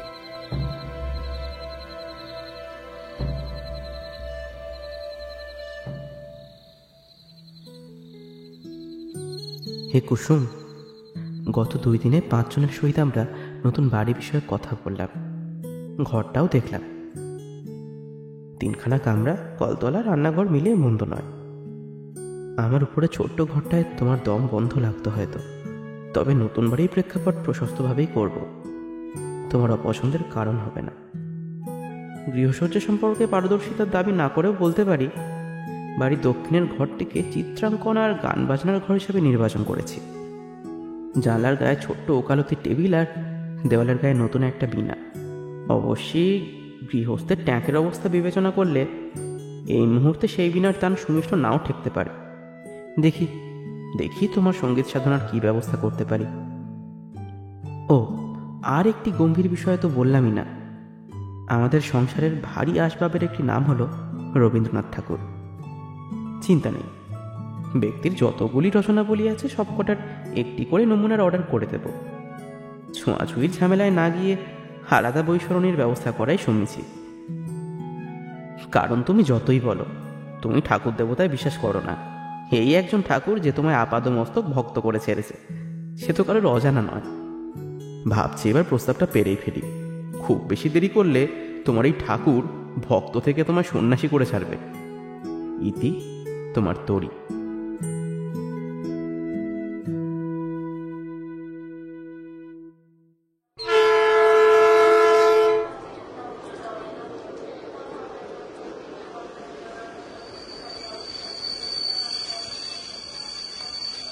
নিঝুমগড় থেকে আপের ট্রেন ধরে দামিনী আর সৌরজা রায়নগর স্টেশনে নামল 10টায়। লোকজনদের ঠিকানা জিজ্ঞেস করে তারা পৌঁছায় একটা একতলা বাড়ির সামনে। বাড়ির নাম সেজুতি। একতলা হলেও বাড়িটি বেশ সাজানো। ধিমি তালে একটা রাগ বাজছে। দুইজনেই বুঝতে পারে এটা বিনার আবহ। গেট খুলেই নুড়ি পথ আর বাঁ ধারে ছোট একটা ফুলের বাগান, ডান ধারে শান বাঁধানো চাতাল। পথ পেরিয়ে বাড়ির সামনে এসে কলিং বেল বাজাতেই একজন বছর 40-এর মহিলা দরজা খোলে। পরনের বেশি বলে দেয় ভদ্র মহিলা বিধবা। কাকে চাই? সৃজন মুখার্জি। কি দরকার জানতে পারি? না, জানতে পারেন না। যার সাথে দেখা করতে এসেছি সবার আগে তাকেই সবকিছু জিজ্ঞেস করব, তারপরে আপনি। আর আমাদের পরিচয় যদি জানতে চান তাহলে বলবো ইনভেস্টিগেটর। বাড়িতে আছে সৃজন? ভিতরে এসো। তুমি করে বললাম, বয়সে অনেকটা ছোট তোমরা। ঠিক আছে, কোনো সমস্যা নেই। কথাটা বলে নিয়ে দুই কন্যা ঘরের ভেতরে ঢোকে। বিনার শব্দটা আসছে বাঁ দিকের একটি দরজা বন্ধ ঘরের থেকে। ভদ্রমহিলা সেই ঘরটি দেখিয়ে দিতেই দুইজনে সেদিকে যায়। দরজা ভেজানোই ছিল। দুইজনে ভিতরে ঢুকেই দেখে ঘরের দক্ষিণ দিকে একটা জানলা, আর সেখানে একটা বেতের সোফা। তার উপরে বসে রয়েছে একটি দেবব্রতর সমবয়সী সুদর্শন একটি ছেলে। পরনে সাদা স্যান্ডো গেঞ্জি আর নীল ট্রাউজার। ছেলেটির ব্যায়াম করা চেহারা হলেও কেমন যেন মূর্ছে রয়েছে। বীণা বাজছে টেবিলে থাকা টেপ রেকর্ডারে। সৃজন এক দৃষ্টে চেয়ে আছে বাইরের আকাশের দিকে। চমৎকার বাজানোর হাত, তাই না সৃজনবাবু? ঘরে অপরিচিতা কণ্ঠস্বর শুনতেই সৃজন বেশ চমকে ওঠে। পেছন ফিরে দেখে দুইজন মেয়ে দাঁড়িয়ে। অবাক দৃষ্টিতে চেয়ে থাকলে দামিনী জিজ্ঞেস করে ওঠে, এটা তো দেবব্রতর বাজানো। তুমি রেকর্ড করেছিলে বুঝি? সৃজন সামান্য মাথা নেড়ে হ্যাঁ করে নিয়ে জানতে চায় তারা কে আর কেন এখানে এসেছে। সৌরজা লক্ষ্য করে সৃজনের ঘরের দেওয়ালে গোটা 3 হাতে আঁকা ক্যানভাস, আর তার প্রতি ছবিতে সই দেবব্রত। এছাড়া বেশ কয়েক রকমের বাঁশিও টেবিলের উপর। সৌরজা কোনো অনুমতি না নিয়ে সৃজনের খাটের উপরে বসে। অন্যদিকে দামিনীও ঘরে থাকা টেবিলের কাছে এগিয়ে দেখে অনেক খাতাপত্র, পেনদানি, আর তার মধ্যে নানান রকমের ফাউন্টেন কলম, গোটাখানেক ফৌজিদারির বইপত্র। পাশে একটা প্যাড। সেটা হাতে তুলে নিয়ে দেখে তাতে কয়েকটি ধারা লেখা আছে। তুমি কি আইন নিয়ে পড়াশোনা করো? দামিনীর প্রশ্নে সৃজন মাথা নেড়ে হ্যাঁ করে নিয়ে বলে, শেষ। এখন সিনিয়রের সাথে অ্যাসিস্ট করার কথা, কিন্তু ইচ্ছা নেই আর। দামিনী কিছুক্ষণ চুপ করে থেকে নিয়ে উত্তর দেয়, আচ্ছা সৃজন, ব্যাপারটা কি? কিসের ব্যাপার? দেবব্রতর মৃত্যুর পর থেকে ক্লাসে যাওয়া নেই কেন? সেটা আমার ব্যক্তিগত ব্যাপার। কিন্তু সেই ব্যক্তির গত হওয়ার প্রেক্ষাপট অনুসরণ করেই আমরা আগত, তাই এখানে আর ব্যক্তিগত বলে কিছু নেই। সৃজন কথাটায় পাত্তা না দিয়ে নিজের জায়গা ছেড়ে উঠে টেপ রেকর্ডারটা বন্ধ করে। তারপর সেই স্থানে দাঁড়িয়েই দুইজনের উদ্দেশ্যে প্রশ্ন করে, আপনারা পুলিশের লোক? ধরে নাও তাই। প্রশ্ন একটাই, দেবব্রতর মৃত্যুকে কি মনে করছো? কথাটা বলতেই সৃজনের চোখ দিয়ে জল গড়িয়ে পড়ে। মুহূর্তের মধ্যে সেটাকে মুছে নিয়ে বলে, আমি জানি না কেন ওরকম করলো। ইনস্টিটিউট বলছে তুমি আর দেবব্রত অনেক দিনের বন্ধু। দেবব্রত কি কাউকে ভালোবাসতো? কিছুক্ষণ চুপ করে থেকে নিয়ে সৃজন মাথা নেড়ে বলে ওঠে, বাস্ত। নাম? আসল নাম জানি না, ও ডাকতো তরি বলে। তাকে দেখেছ? অনেকবার। কি মনে হয়েছে? মনে হয়েছে দেবব্রতকে সে খুব ভালোবাসে। দেবব্রত তো খুব সাহসী ছিল। খুব, মনের জোর অদম্য। সেই মানুষ আত্মহত্যা? প্লিজ বারবার এক কথা বলবে না, আমার ভালো লাগছে না শুনতে। ও অন্যরকম, কেউ বোঝেনি ওকে, বুঝতে চায়নি, কিন্তু ওর বিশ্বাস ছিল তোরই একদিন ঠিক কুসুম বনের কিনারায় এসে লাগবে। শেষ কথাটা বলা মাত্রই দামিনী আর সৌরজা এক ঝলক একে অপরের দিকে চেয়ে নেয়। তিনজনেই চুপ। সৃজন চেয়ে আছে ঘরে থাকা দেবব্রতর আঁকা একটি ছবির দিকে। দামিনীও সেই দিকে চেয়ে মুখ ফেরাতে গিয়ে হঠাৎ নিজের নজর স্থির করে। মুহূর্তের মধ্যে জায়গা ছেড়ে উঠে যায় ছবিগুলোর দিকে। পরপর তিনটি ছবি পেড়ে এনে রাখে সৃজনের খাটের উপরে। কি হলো রে? সৌরজা অবাক হয়ে জিজ্ঞেস করে, দেবব্রত সিগনেচারটা দেখো। সৌরজা ভালো রকম দেখে নিয়ে উত্তর দেয়, তাই তো, লটঘট। সৃজন একটু অপ্রস্তুতিতে পড়ে। ব্যাপার জানতে চাইলে দামিনী পাল্টা প্রশ্ন করে, সৃজন, সত্যি করে একটা কথা বলো তো, দেবব্রত কোন হাতে লিখত? বাঁ হাতে। সব কথা তোমায় জানাতো? হ্যাঁ, সব, কোনো কথা গোপন নেই। আমি বাদে ওর বাবাকেও সব বলতো। ওর বাবা ওকে বুঝতো, কিন্তু উনিও তোমার মতো দোটানার মধ্যে আছেন। যাই হোক, আজ আমরা ফিরে যাচ্ছি। যদি মনে হয় কিছু বলনি আমাদের, তাহলে তোমার মন স্থির হলে আমায় সব বলো। আমি উঠেছি মধু কটেজে। দেখো সৃজন, যে নেই তার জন্য বিমর্ষ না হয়ে সে সত্যিই যেটা চেয়েছিল সেইটা করো। দেবব্রত এই ছবিটায় তোমায় এঁকেছে। বাঁশি হাতে পিঠ করে বসা শ্রীকৃষ্ণ মনে হলেও চুল, দেহের গঠন তোমার মতোই। এমনকি তোমার কাঁধে যে ময়ূরের পালকের উল্কিটা করা রয়েছে সেইটা পর্যন্ত। শোকে তাপে বাঁশিটাকে ছেড়ে দিও না।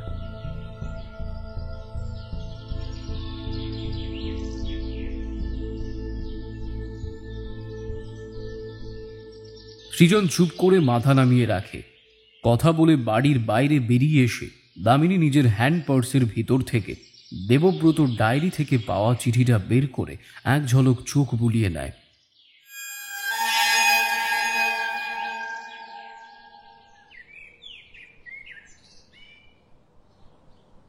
হোটেলে ফিরেই দেখে পুলিশ কর্তা বাগচিবাবু অপেক্ষা করছে। দামিনী আর সৌরজা বেশ উৎফুল্লতার সাথে জানায় তিনি না আসলে ওরাই পুলিশ স্টেশনে ওনার সাথে দেখা করতে যেত। বাগচিবাবু এই প্রসঙ্গে কারণ জানতে চাইলে দুজনেই জানায় একটা পোস্টমর্টম করতে হবে, তবেই খোলাসা হবে এই মৃত্যুর লুকোচুরি খেলাটা। কথাটায় বাগচিবাবু সামান্য অবাক হয়ে জানতে চায় দেবব্রত দেহই যেখানে নেই পোস্টমর্টম কিসের হবে। সৌরজা দেবব্রতর লেখা সুসাইড নোটটা বাগচিবাবুর সামনে রেখে বলে চলে, মানুষের ফিলিংস অনুসারে তার ঘামের ঘনত্ব ডিপেন্ড করে। প্রতি মানুষের স্বাভাবিক ঘামের যা ঘনত্ব থাকবে উত্তেজনায় বেশি হবে। দুই একজন ভালো হ্যান্ডরাইটিং এক্সপার্ট লাগবে। কেন? এই উত্তরটা দেয় দামিনী। বলে, কারণ আমার মনে হচ্ছে এই চিঠি দেবব্রতর লেখা নয়, হ্যান্ডরাইটিং কপি করা হয়েছে। হোয়াট? ইয়েস, আমিও ধরতে পারতাম না যদি না আজ সৃজনের বাড়ি যেতাম। সাধারণত আর্টিস্ট সবসময় ছবি এঁকে সিগনেচার করে খাতার ডান দিকে, কিন্তু দেবব্রতর আঁকা যতগুলো ছবি দেখলাম, এমনকি ওর ঘরে থাকা যে ছবিটা সেখানেও ছবির সিগনেচার কিন্তু বাঁ দিকে।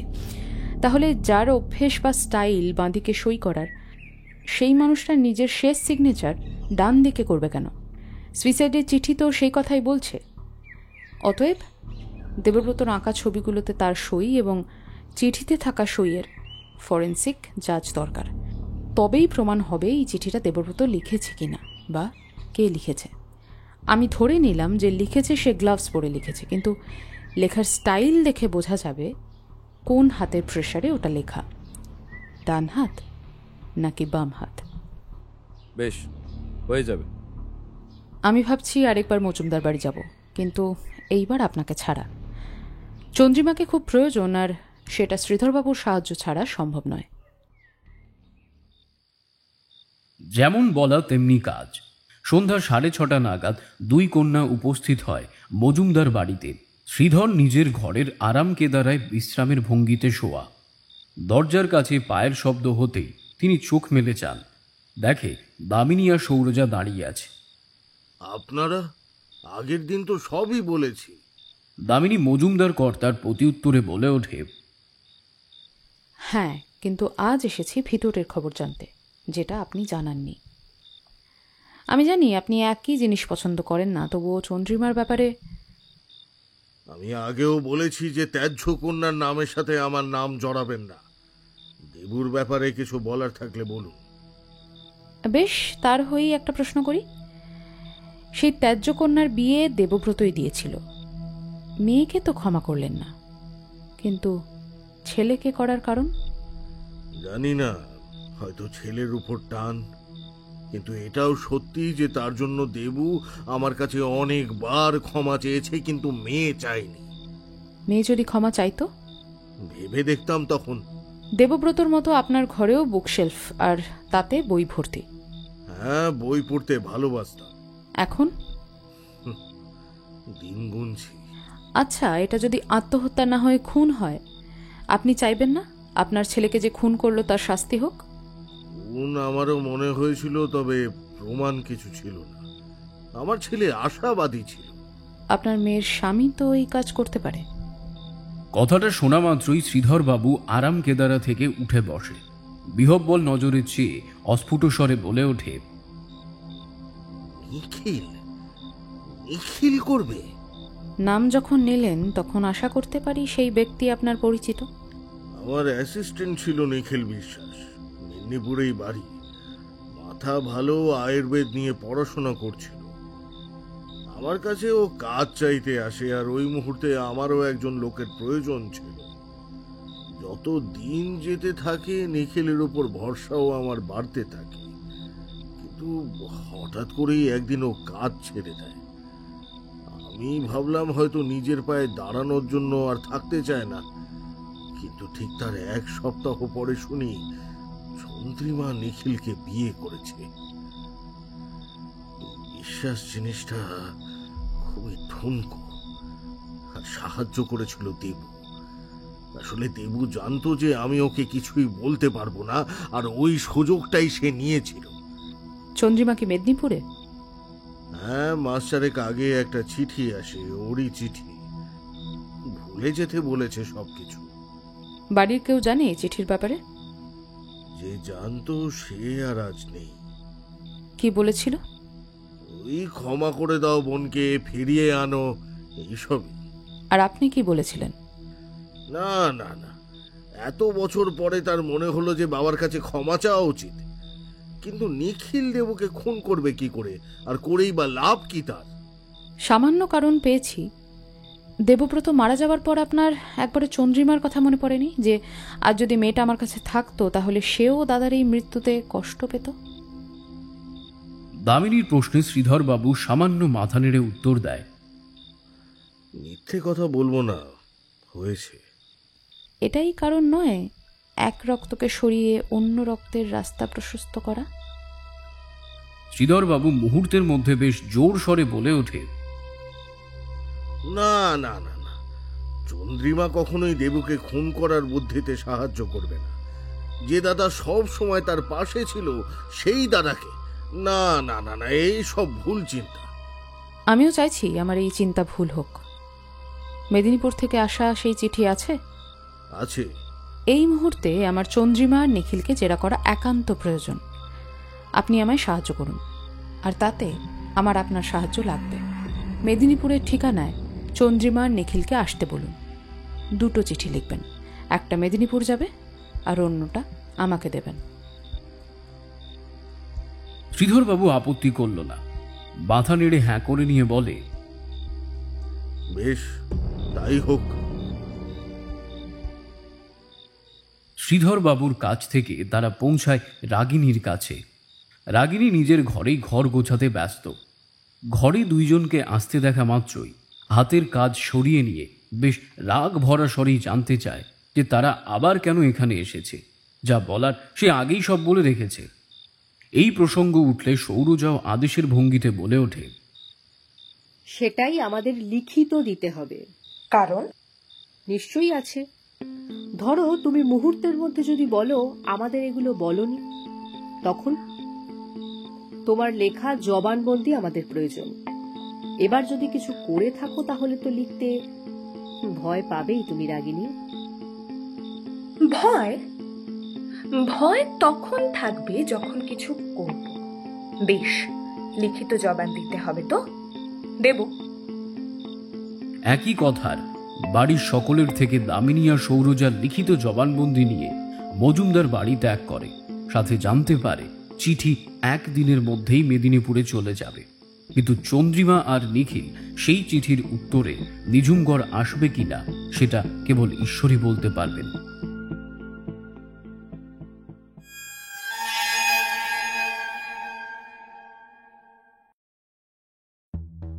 বাগচিবাবু ফরেন্সিক পরীক্ষার সব পরীক্ষা করে ফেললেন। সৌরজার সঙ্গে যোগাযোগ করে পুরো বিষয়টি তিনি জানান। সৌরজা বলে অন্তত দিন 2 মতো সময় লাগবেই। বাগচিবাবু সামান্য নিরাশ হলেও মুখ বুজে মেনে নেয়। এছাড়া অন্য কোনো উপায় তার কাছে নেই। একথা দামিনীকে জানালে সে খুব একটা বিরক্তি প্রকাশ করল না। আসলে সে জানে এইসব নিখুঁত অ্যানালাইসিসের সময় লাগবেই। বাগচিবাবু আরও একটি কাজ করে দামিনীর কথা শুনে দেবব্রতর আঁকা নিজের পোর্ট্রেটটাকেও ফরেন্সিক জাজ করতে ডক্টর মিত্রের কাছে পাঠিয়ে দিয়েছে। বিষয়টা কেমন যেন চারিদিকে সুতো ছাড়ার মতো। তাহলে কি সময় অন্তরে একটা একটা করে সুতো টেনে এনে জবনিকা পাত করাই দামিনীর উদ্দেশ্য? অন্যদিকে মজুমদার বাড়ি থেকে 3 দিনের মাথায় দুইজনে খবর পায় চন্দ্রিমা আর নিখিল মজুমদারের বাড়িতে আসবে বলে শ্রীধরবাবুকে টেলিফোন করেছে। এটা তিনি নিজে হোটেলে টেলিফোন করে দামিনীকে জানায়। সাথে মজুমদার কর্তা এও বলে চন্দ্রিমা নাকি টেলিফোনে দেবব্রত কেমন আছে এটাও জানতে চেয়েছে।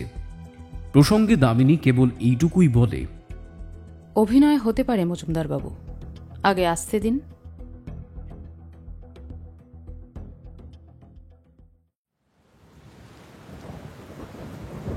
বুধবারের সকাল থেকেই আকাশটা দিল ব্যাগড়া। ঝিরঝিরিয়ে ঝরিয়েই চলেছে বৃষ্টি, অনেকটা ঠিক বর্ষার ইলছে গুড়ির মতো। দুপুরের খাওয়া খেয়ে দামিনী আর সৌরজা দোতলার বারান্দায় দাঁড়িয়ে সত্যি বলতে এসেছিল দিন কয়েকের ছুটি কাটাতে, কিন্তু পরিবেশের মতো তাদের ইচ্ছাও বাড়ি ধারায়। সন্ধ্যায় মজুমদার বাড়িতে যাওয়ার কথা। আজ সকালেই মেদিনীপুর থেকে চন্দ্রিমারও আসার কথা। বৃষ্টিটা কমল বিকেলের দিকে। চারিদিক জলে থই থই করছে।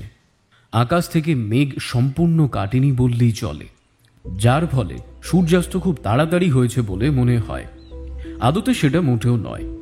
মৃত্যুর ষড়যন্ত্র এমনই গভীর কালো অন্ধকারে নিজেকে হুট করেই নিমজ্জিত করে রাখতে স্বাচ্ছন্দ্য বোধ করে, কিন্তু সত্যের আলোকরাশির তীব্রতা সম্পর্কে ধারণা তার নেই, যার প্রকটে প্রচ্ছন্ন কুদিকগুলো শঙ্কিত হয়ে ত্রাসিত মৃগের ন্যায় ইতস্তত ছোটাছুটি করতে আরম্ভ করে।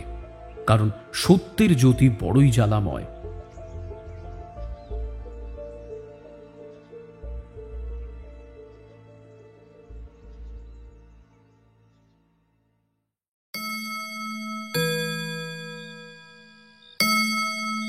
মজুমদার বাড়ির গ্র্যান্ডফাদার ক্লকটায় ঢং শব্দে জানান দেয় 6:30।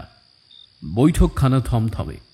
দামিনী আর সৌরজা দাঁড়িয়ে, চন্দ্রিমা আর নিখিল বৈঠকখানায় বেতের কেদারায় বসা। চন্দ্রিমার মাথা নিচু। সে স্বপ্নেও ভাবতে পারেনি তার ছোট দাদা দেবব্রত মারা গেছে। দামিনীর নানা প্রকার প্রশ্নে তাকে আর তার স্বামীকে বিধবার চেষ্টা করেও ফলস্বরূপ উত্তর কিছুই পেল না। চন্দ্রিমা আর তার স্বামী নিখিলের বক্তব্য, দেবব্রতকে তারা তাদের ভালোবাসার কথা জানালে দেবব্রত তাদের বিয়ে করার পরামর্শ দেয়।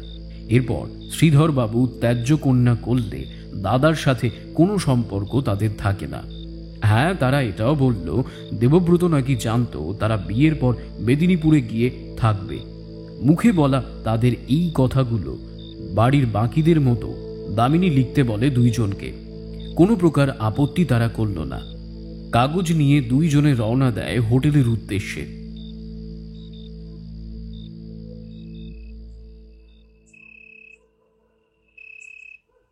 আজ সন্ধ্যার পথ বড়ই শূন্য, সেটা অবশ্য বৃষ্টির দরুন। প্রকৃতি শীতল, তাই দুইজন হাঁটা পথে হোটেলের দিকে এগোতে থাকে। শিবদাস মোড়ে এক বিহারি মহিলা ভুট্টা ভাজছিলেন। তারা দুইজনে দুটো ভুট্টা কিনে খেতে খেতে ধিমি পদে চলতে শুরু করেছে। দূর থেকে মন্দিরের ঘণ্টার শব্দ তারা শুনতে পাচ্ছে।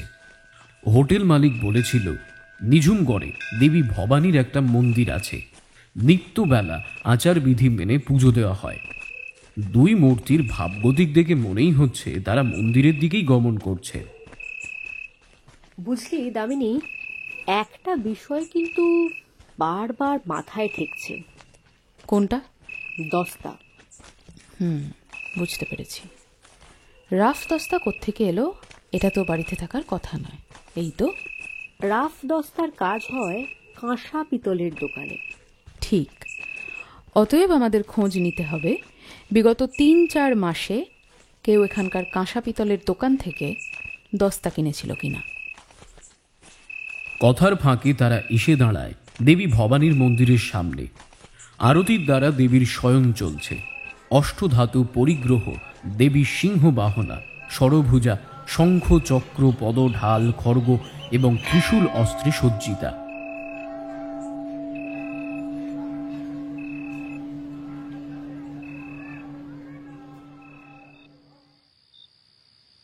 মন্দির দর্শন করে তারা যখন হোটেলে পৌঁছায়, হোটেল মালিক জানায় একটি বছর 22-এর ছেলে তাদের সঙ্গে দেখা করার জন্যে বহুক্ষণ অপেক্ষা করছে। শোনা মাত্রই দুজনে রেজিস্টার ঘরে গিয়ে দেখে একটি কাঠের বেঞ্চে বসা সৃজন মুখার্জি। এ কি তুমি? দামিনী শান্ত স্বরে জিজ্ঞেস করলে সৃজন উঠে দাঁড়িয়ে উত্তর দেয়, কিছু দরকার ছিল। সৃজনের কণ্ঠস্বর অদ্ভুত এক প্রকার চাপা প্রকৃতির। সৃজনের কাছে একটা মাঝারি সাইজের থলি। দামিনী নিজের সাথে যেতে বললে সৃজন সেই থলিটা নিয়ে দামিনীর সাথে দোতলায় বারান্দায় এসে দাঁড়ায়। চেয়ারে বসে সৃজন থলির ভেতর থেকে একটা কাঠের বাহারি বাক্স বের করে নিয়ে বলে, এর মধ্যে কিছু জিনিস আছে। তুমি বুদ্ধিমতী, তুমি সব বুঝবে। প্রথম দিকে সত্যিটা সবার সামনে আনতে ভয় লাগতো, পরে যখন ভয় দূর হলো, কুসুম চলে গেল, আসছে। কথাগুলো বলে সৃজন দামিনী বা সৌরজা কাউকেই পরোয়া না করে নিজের মতো নিচে নেমে যায়। সৌরজা সেই কাঠের বাক্সটা খুলতেই দেখে একগোছা রঙিন কাগজে লেখা চিঠি। সময় পেরিয়ে যায়। ঘড়ি বলছে রাত্রি 10:30। চাকরটি মাঝে একবার এসে খাবার খাওয়ার ডাক ডেকে গেছে। দামিনী একটা সিগারেট ধরিয়ে নিতেই মুহূর্তের মধ্যে সৌরজা বলে ওঠে, ব্যাপারটা এইবার ক্লিয়ার হলো। একদম। যদিও সৃজনের বাড়িতে গিয়ে আমি আন্দাজ করেইছিলাম। দেহের ওপর কাঁটার বর্ষণ। ছবির অর্থটা বুঝলি? শুধু ছবি নয়, বুঝলাম শেষ লেখা চিঠিটার পুরো অর্থ। তাহলে খুনি চোখের সামনে, হাতের সামনে, কেবল অপেক্ষা করছি তুরুপের তাসের। ফরেন্সিক রিপোর্ট আমি বের করে নিয়ে আসবো। চন্দ্রিমা আর নিখিলের জবানবন্দিও। সেই পরশুর মধ্যে তো রিপোর্ট রেডি হয়ে যাবে। আমরা কখন যাব?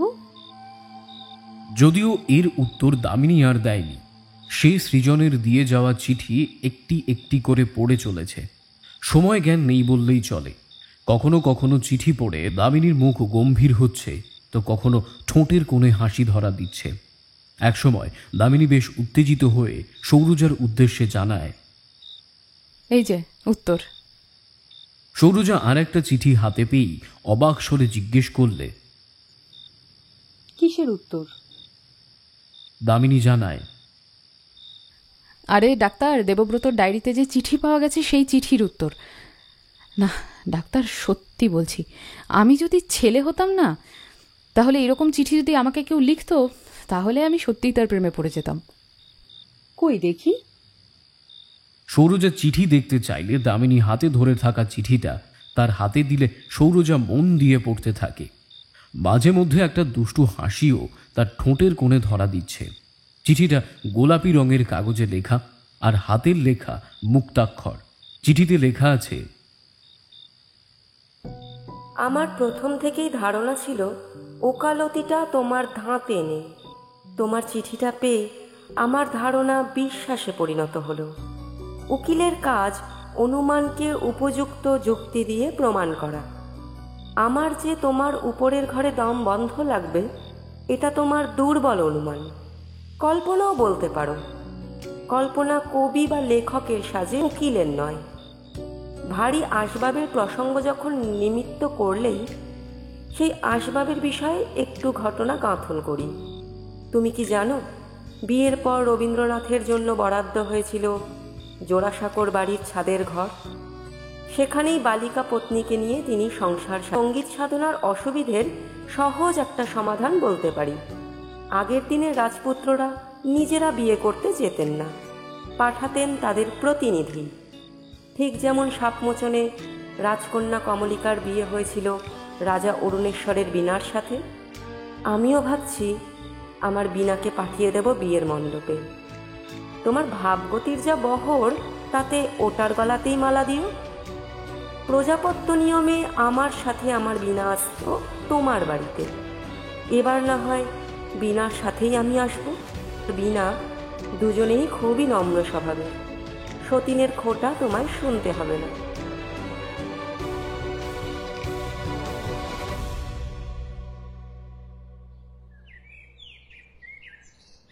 পরের দিন সকালেই বাগচিবাবুর সাথে দেখা করে দুইজনে জানতে পারে এই নিঝুমগড়ে মোট 3টে কাঁসা পেতলের দোকান। বাগচিবাবুকে সঙ্গে করে নিয়েই 3টে দোকানে তারা চলে যায়। এর মধ্যে কৃষ্ণগঙ্গা নামের কাঁসা পিতলের দোকানের মালিক জানায়, বেশ কয়েক মাস আগেই এক লোক অনেক অনুরোধ করে রাফ দস্তা নিয়ে যায়। ব্যক্তি বেশ পৌঢ়, রাতের বেলা এসেছিল, তাই মুখ অতটা তার মনে নেই। তবে যেহেতু সময়টা ছিল শীতকাল, তাই ব্যক্তির আপাদমস্তক ছিল চাদরে ঢাকা। মালিক কণ্ঠস্বরে বুঝতে পারে আগত ব্যক্তির বয়স আছে। মজুমদার বাড়ির বৈঠকখানা আজ লোকে ভরে রয়েছে। দামিনীর কাছে সৃজনের দেওয়া সেই চিঠির বাক্স, সেটা বৈঠকখানায় টেবিলের উপরে রাখা। বাগচিবাবু খান জনেক কনস্টেবল নিয়ে দাঁড়ানো সদর দরজার কাছে। বাড়ির কর্তা, ছেলে মেয়ে, বৌমা, জামাই, কাজের লোকেরা বিহব্বল নজরে চেয়ে আছে দামিনী আর সৌরজার দিকে। একমাত্র মাথা নত করে সেই বৈঠকখানায় বসে আছে সৃজন। দামিনীর কথাতে তাকে এই বাড়িতে আসতে বলা হয়েছে।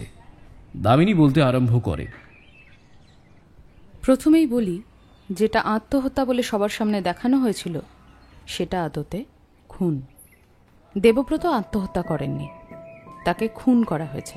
সেটার প্রমাণ বাগচিবাবুর কাছে আছে। শুরু করি তাহলে।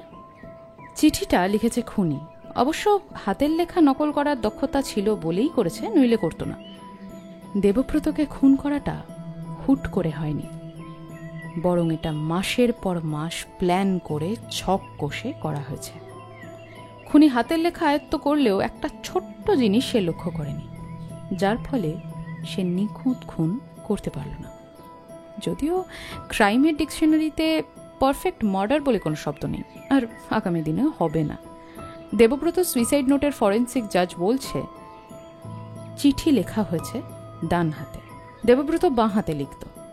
এবার খুনি হয়তো এইটা খেয়াল করেনি যে অধিকাংশ মানুষের মতো দেবব্রত কিন্তু ডান দিকে সই করত না, সে করত বাঁ দিকে। সুইসাইড নোটে কিন্তু সই ডান দিকে আছে। এবার এখানে উপস্থিত সকলে এটা বলতেই পারেন যে সেদিন হয়তো সে ডান দিকে করেছিল। হ্যাঁ, ঠিক করতেই পারে। আমরা যখন চিঠি লিখি তখন ফিঙ্গারপ্রিন্টের সঙ্গে আমাদের হাতের তেলোর ঘাম চিঠিতে লাগে, আর সেটা শুষ্ক অবস্থায় থাকে। আলাদা আলাদা ব্যক্তির ঘামের ঘনত্ব আলাদা। সেটা জানার জন্য আমি ইচ্ছাকৃত সবার বয়ান লিখিয়ে এই ডক্টর সৌরজাকে ফরেন্সিক পরীক্ষা করতে বলি, কারণ এছাড়া আমার কাছে আর কোনো উপায় ছিল না। অদ্ভুত ব্যাপার কি হলো, লেখার সময় চিঠিতে কোনো ঘাম নেই, অর্থাৎ খুনি গ্লাভস পরে চিঠি লিখেছে। কিন্তু ভাগ্য তার সহায় ছিল না। দামিনী থামতেই সৌরজা বলতে শুরু করে, খুনি গ্লাভস পরলেই একটা ছোট্ট ঘামের বিন্দু এই চিঠিতে পাওয়া গেছে। জিজ্ঞাসাবাদে সবার মুখে একটা কথা কমন, আগের রাতে বৃষ্টির দাপটে লোডশেডিং ছিল। তাই জন্যই চিঠি লেখার সময় খুনির কপাল থেকে একটা ছোট্ট ঘামের ফোঁটা চিঠির মাঝখানে পড়ে। এরই নাম কপাল। কখন খুলবে আর কখন ফাঁসাবে সেটা সেই ডিসিশন নেয়। সবার উদ্দেশ্যে বলে রাখি, এই বাড়ির একজনের ঘামের ঘনত্বের সাথে চিঠিতে পড়া ঘামের ঘনত্ব ম্যাচ হয়েছে। তাহলে বংশীবাবু কৃষ্ণনগর থেকে কত টাকায় দস্তা কিনেছিলেন?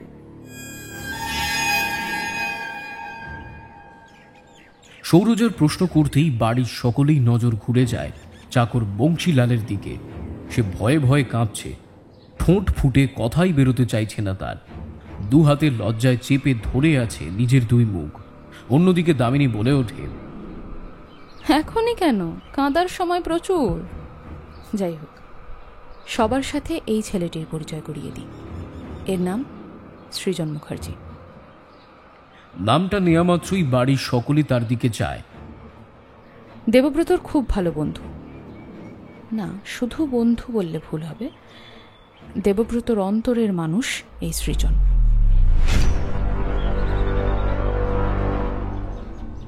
এদের পরিচয় ভারতী ইনস্টিটিউটে। সৃজনের কাছে অনেকগুলো চিঠি ছিল, তার মধ্যে একটা চিঠি আমাকে সম্পূর্ণ ধোঁয়াশামুক্ত করে এই কেসে। সেই চিঠিটাই পড়ছি। কে লিখেছে, কাকে লিখেছে, সেই প্রসঙ্গে আসছি চিঠি পড়ার শেষে। কথা বলতেই সৌরজা কাঠের বাক্সটা খুলে একটা অফ হোয়াইট কালারের চিঠি বের করে দামিনীর হাতে দেয়। গত 2 সপ্তাহে আমি তোমায় 8খানা চিঠি লিখেছি। এই গণনা অভ্রান্ত, কারণ চিঠি সকল আমার নিকটই গচ্ছিত আছে। বিবাহ সভায় বধূ যখন তাহার সকল অনুভূতি একত্রিত করে বড়মাল্য বরের কণ্ঠে অর্পণ করে, তখন সে কেবলমাত্র বিবাহের মাঙ্গলিক আচারই পালন করে না, পুষ্পমাল্যখানা তার অন্তরে সৌরভে বিকশিত করে দৈতের নিকট প্রেরণ করে। কোনো যুক্তিবাদী পাত্র যদি মালাবদল অনুষ্ঠান শেষে কণ্ঠ হতে সে মালা খুলে ফেলে, তাতে বিবাহের আনুষাঙ্গিক বর্মগুলিতে কোনো ব্যাঘাত ঘটে না, কেবল কন্যার অন্তরের অর্ঘ্যখানা অচরিতার্থতায় ম্লান হয়ে যায়। এক্ষেত্রে তুমি তোমার অন্তরের গ্লানিতে শঙ্কিত হয়ে আমার কোনো চিঠি নিজের কাছে রাখোনি, পাঠান্তে আমাকেই ফিরিয়ে দিয়েছ। যে সম্পদ একান্তই তোমার, তরিকণ্ঠে যার যথার্থ শোভা, তার স্থান হলো কিনা এই অন্ধকার বিনা আচ্ছাদিত বস্ত্রে। আর আমিও কেন কাঁটা যক্ষের মতো, আর আমিও কেন আমারই অনুভূতির শুষ্ক মৃতদেহগুলিকে অহর্নিশি পাহারা দিচ্ছি? অনুভূতিই বলো আর চিঠিই বলো, আমি তাদের রচয়িতা। তাদের এই অপমান আমার আর সহ্য হয় না।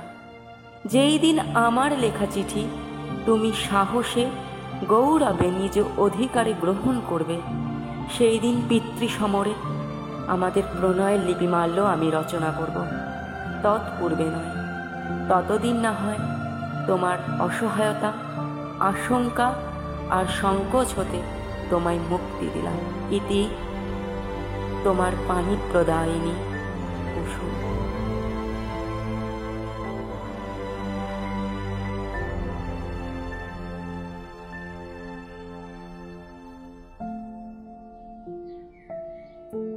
চিঠি পড়া শেষ করে সবাই চায় দামিনীর দিকে। সকলের নজর বড়ই অদ্ভুত। দামিনী বলে চলে, সবাই শুনলেন এই চিঠিতে সই করা হয়েছে বাঁদিকে, অতএব আর কেউ নয়, এই চিঠি লিখেছে দেবব্রত। চিঠিতে তরি হল সৃজন আর কুসুম দেবব্রত। সুতরাং দেবব্রতর খুন হওয়ার কারণ এইগুলোই। 1, দেহ পুরুষের হলেও তার অন্তর ছিল মেয়ের। 2, সে ভালোবেসেছিল একজন পুরুষকে। সৃজন আর সৌরজা বাদে ঘরের সকলে চমকে ওঠে। সৌরজা সৃজনের উদ্দেশ্যে জিজ্ঞাসা করে ওঠে, আচ্ছা সৃজন, দামিনী যে চিঠিটা পড়লো সেটা দেবব্রত কবে লেখে? গত বছর অক্টোবরে। এখানে দেবব্রত লিখেছে যতগুলো চিঠি তোমায়ও লিখেছিল সবকটা তুমি পড়ে ওকেই দিয়ে দিতে, কিন্তু আমাদের যখন চিঠির বাক্স দিলে তখন চিঠি তোমার কাছে। তাহলে তুমি যখন ঠিক করলে যে এইবার সবাই জানুক তোমার আর ওর কথা, তখন চিঠিগুলো চাইলে? কোন মাস? জানুয়ারি। আমরা ঠিক করেছিলাম নিজুমগড় ছেড়ে আমরা চলে যাব, নতুন ভাবে সবকিছু ভুলে জীবনটাকে তৈরি করব। পিতলের দোকানের মালিক বলেছে দস্তা চাওয়া হয়েছে শীতকালে, ধরছি ডিসেম্বর অথবা জানুয়ারি। দেবব্রত খুন হয় মে মাসে। তাহলে এই 5 মাস খুনির সাথে দেবব্রতর ভালো তর্ক চলেছে। সৌরজা থামতেই দামিনী বলে, এবার আসি খুনির লেখা চিঠিতে। চিঠিটা এমনভাবেই লেখা হয়েছে যেন দেখে মনে হয় দেবব্রত অন্তর থেকে লিখছে। অতএব দেবব্রতর সম্পর্কে খুনি খুব ভালো করেই জানত।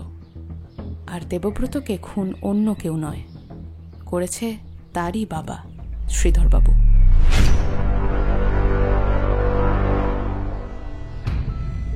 মুহূর্তের মধ্যে সৃজন চমকে যায়। এই এক বৈশিষ্ট্য, সে সকলকে নিজের অস্তিত্ব জানাতে চায়, সবার সামনে আসতে চায়। দেবব্রত তাই করেছিল। তার দেহে কাঁটার মতো বিঁধেছিল কয়েকটা বাধা। প্রথম, পরিবার। বাবাকে কষ্ট দিয়ে সে চাইছে না চলে যেতে, অন্যদিকে যাকে সে ভালোবাসে সে এই মুহূর্তে সমাজের ভয়ে পিছিয়ে আছে। কিন্তু সে আশা ছাড়েনি।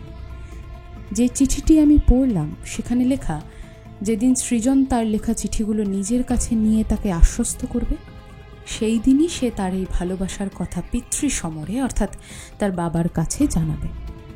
সেটাই সে করেও ছিল। সাহসী ছিল বটে দেবব্রত। আচ্ছা, কি দোষে খুন করলেন শ্রীধরবাবু নিজের সৎ সন্তানকে? কি চেয়েছিল?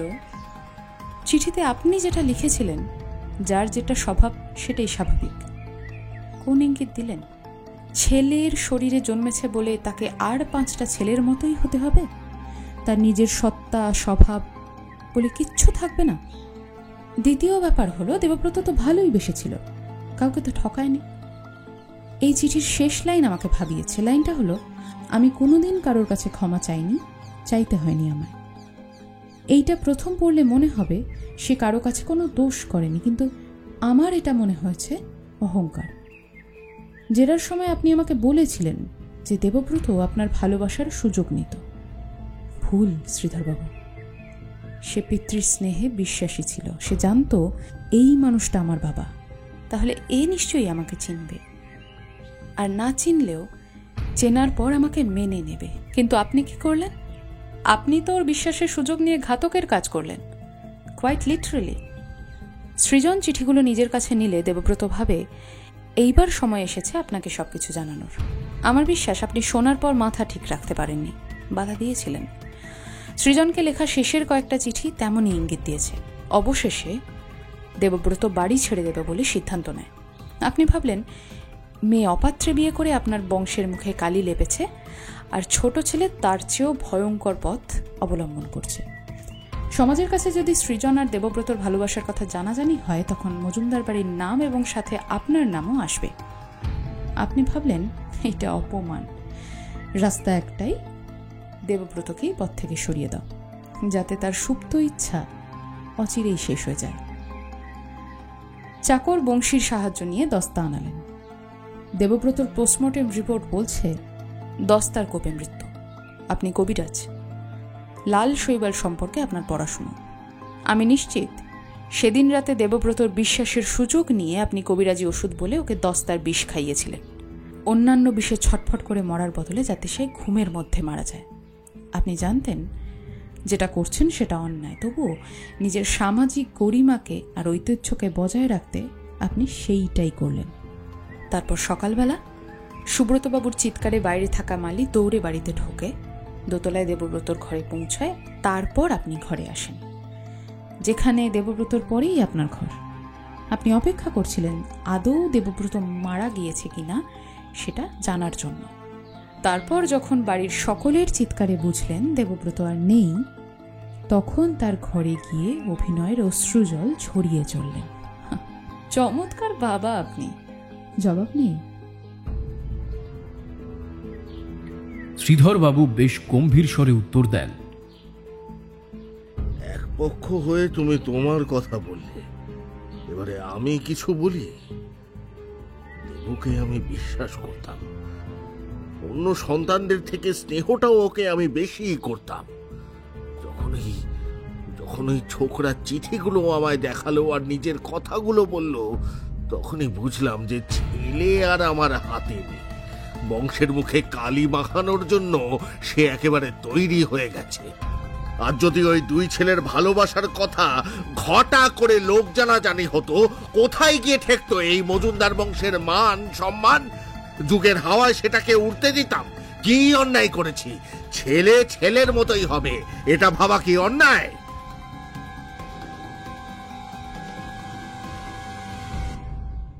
শ্রীধরবাবু কথা শেষ করতে পারলেন না। মুহূর্তের মধ্যে দামিনী বেশ গম্ভীর স্বরে উত্তর দেয়, যার যেটা স্বভাব সেইটাই হবে, এটাই আসল সত্য। শ্রীধরবাবু, আপনি মানতে পারছেন না সেটা আপনার সমস্যা, দেবব্রত বা সৃজনের নয়। কিন্তু আপনার কাছে সমকামিতা খারাপ।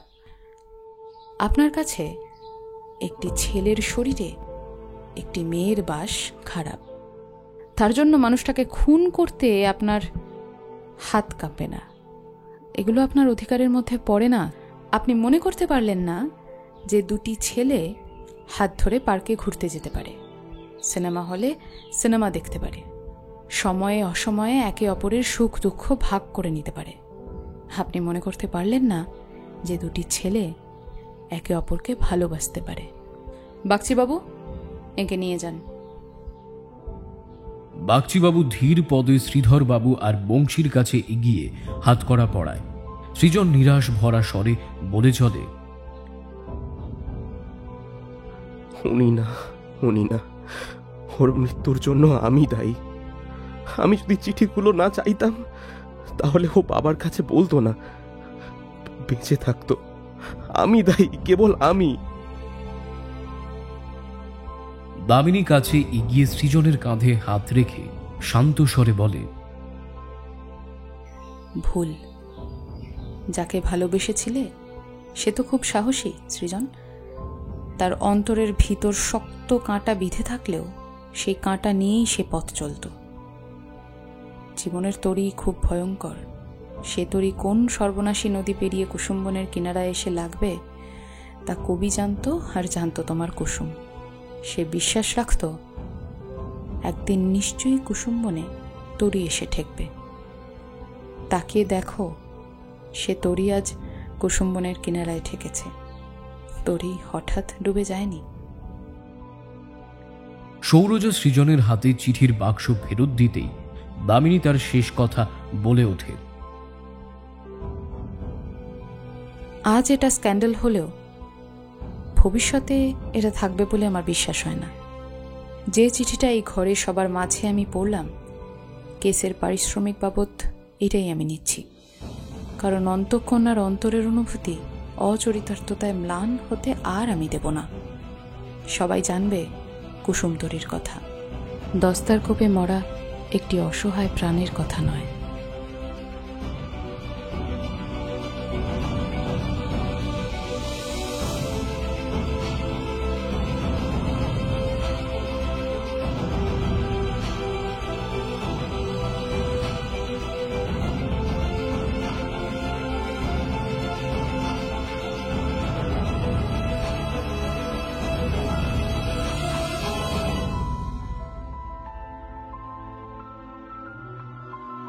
আজকের গল্প আপনাদের কেমন লাগলো তা অবশ্যই কমেন্ট করে জানাতে ভুলবেন না। আর ভালো লাগলে প্রিয় মানুষদের সাথে গল্পটি অবশ্যই শেয়ার করবেন। আজকের গল্পের সূত্রধার, গল্প পাঠ মালি, চাকর, হরনাথ ব্রহ্ম, সুব্রত ও ভরদ্বাজের চরিত্রে আমি লিও, দামিনী তানিশা, সৌরজার চরিত্রে চৈতালি, রাগিনী বৈদন্তী, সৃজন ও উকিলের চরিত্রে অরূপ, দেবব্রত শান্তনু, শ্রীধরবাবুর চরিত্রে শুভদীপ, ইন্সপেক্টর সৌরভ, শব্দ সংযোজন সায়ন, আবহ ও পোস্টার ইকো, ক্যালিগ্রাফি সূর্য। তাহলে আজ এই পর্যন্তই। দেখা হচ্ছে খুব শীঘ্রই নতুন একটা গল্প নিয়ে। শুনতে থাকুন সাসপেন্স থ্রিলার প্ল্যাটফর্ম, আপনার গল্পের প্ল্যাটফর্ম।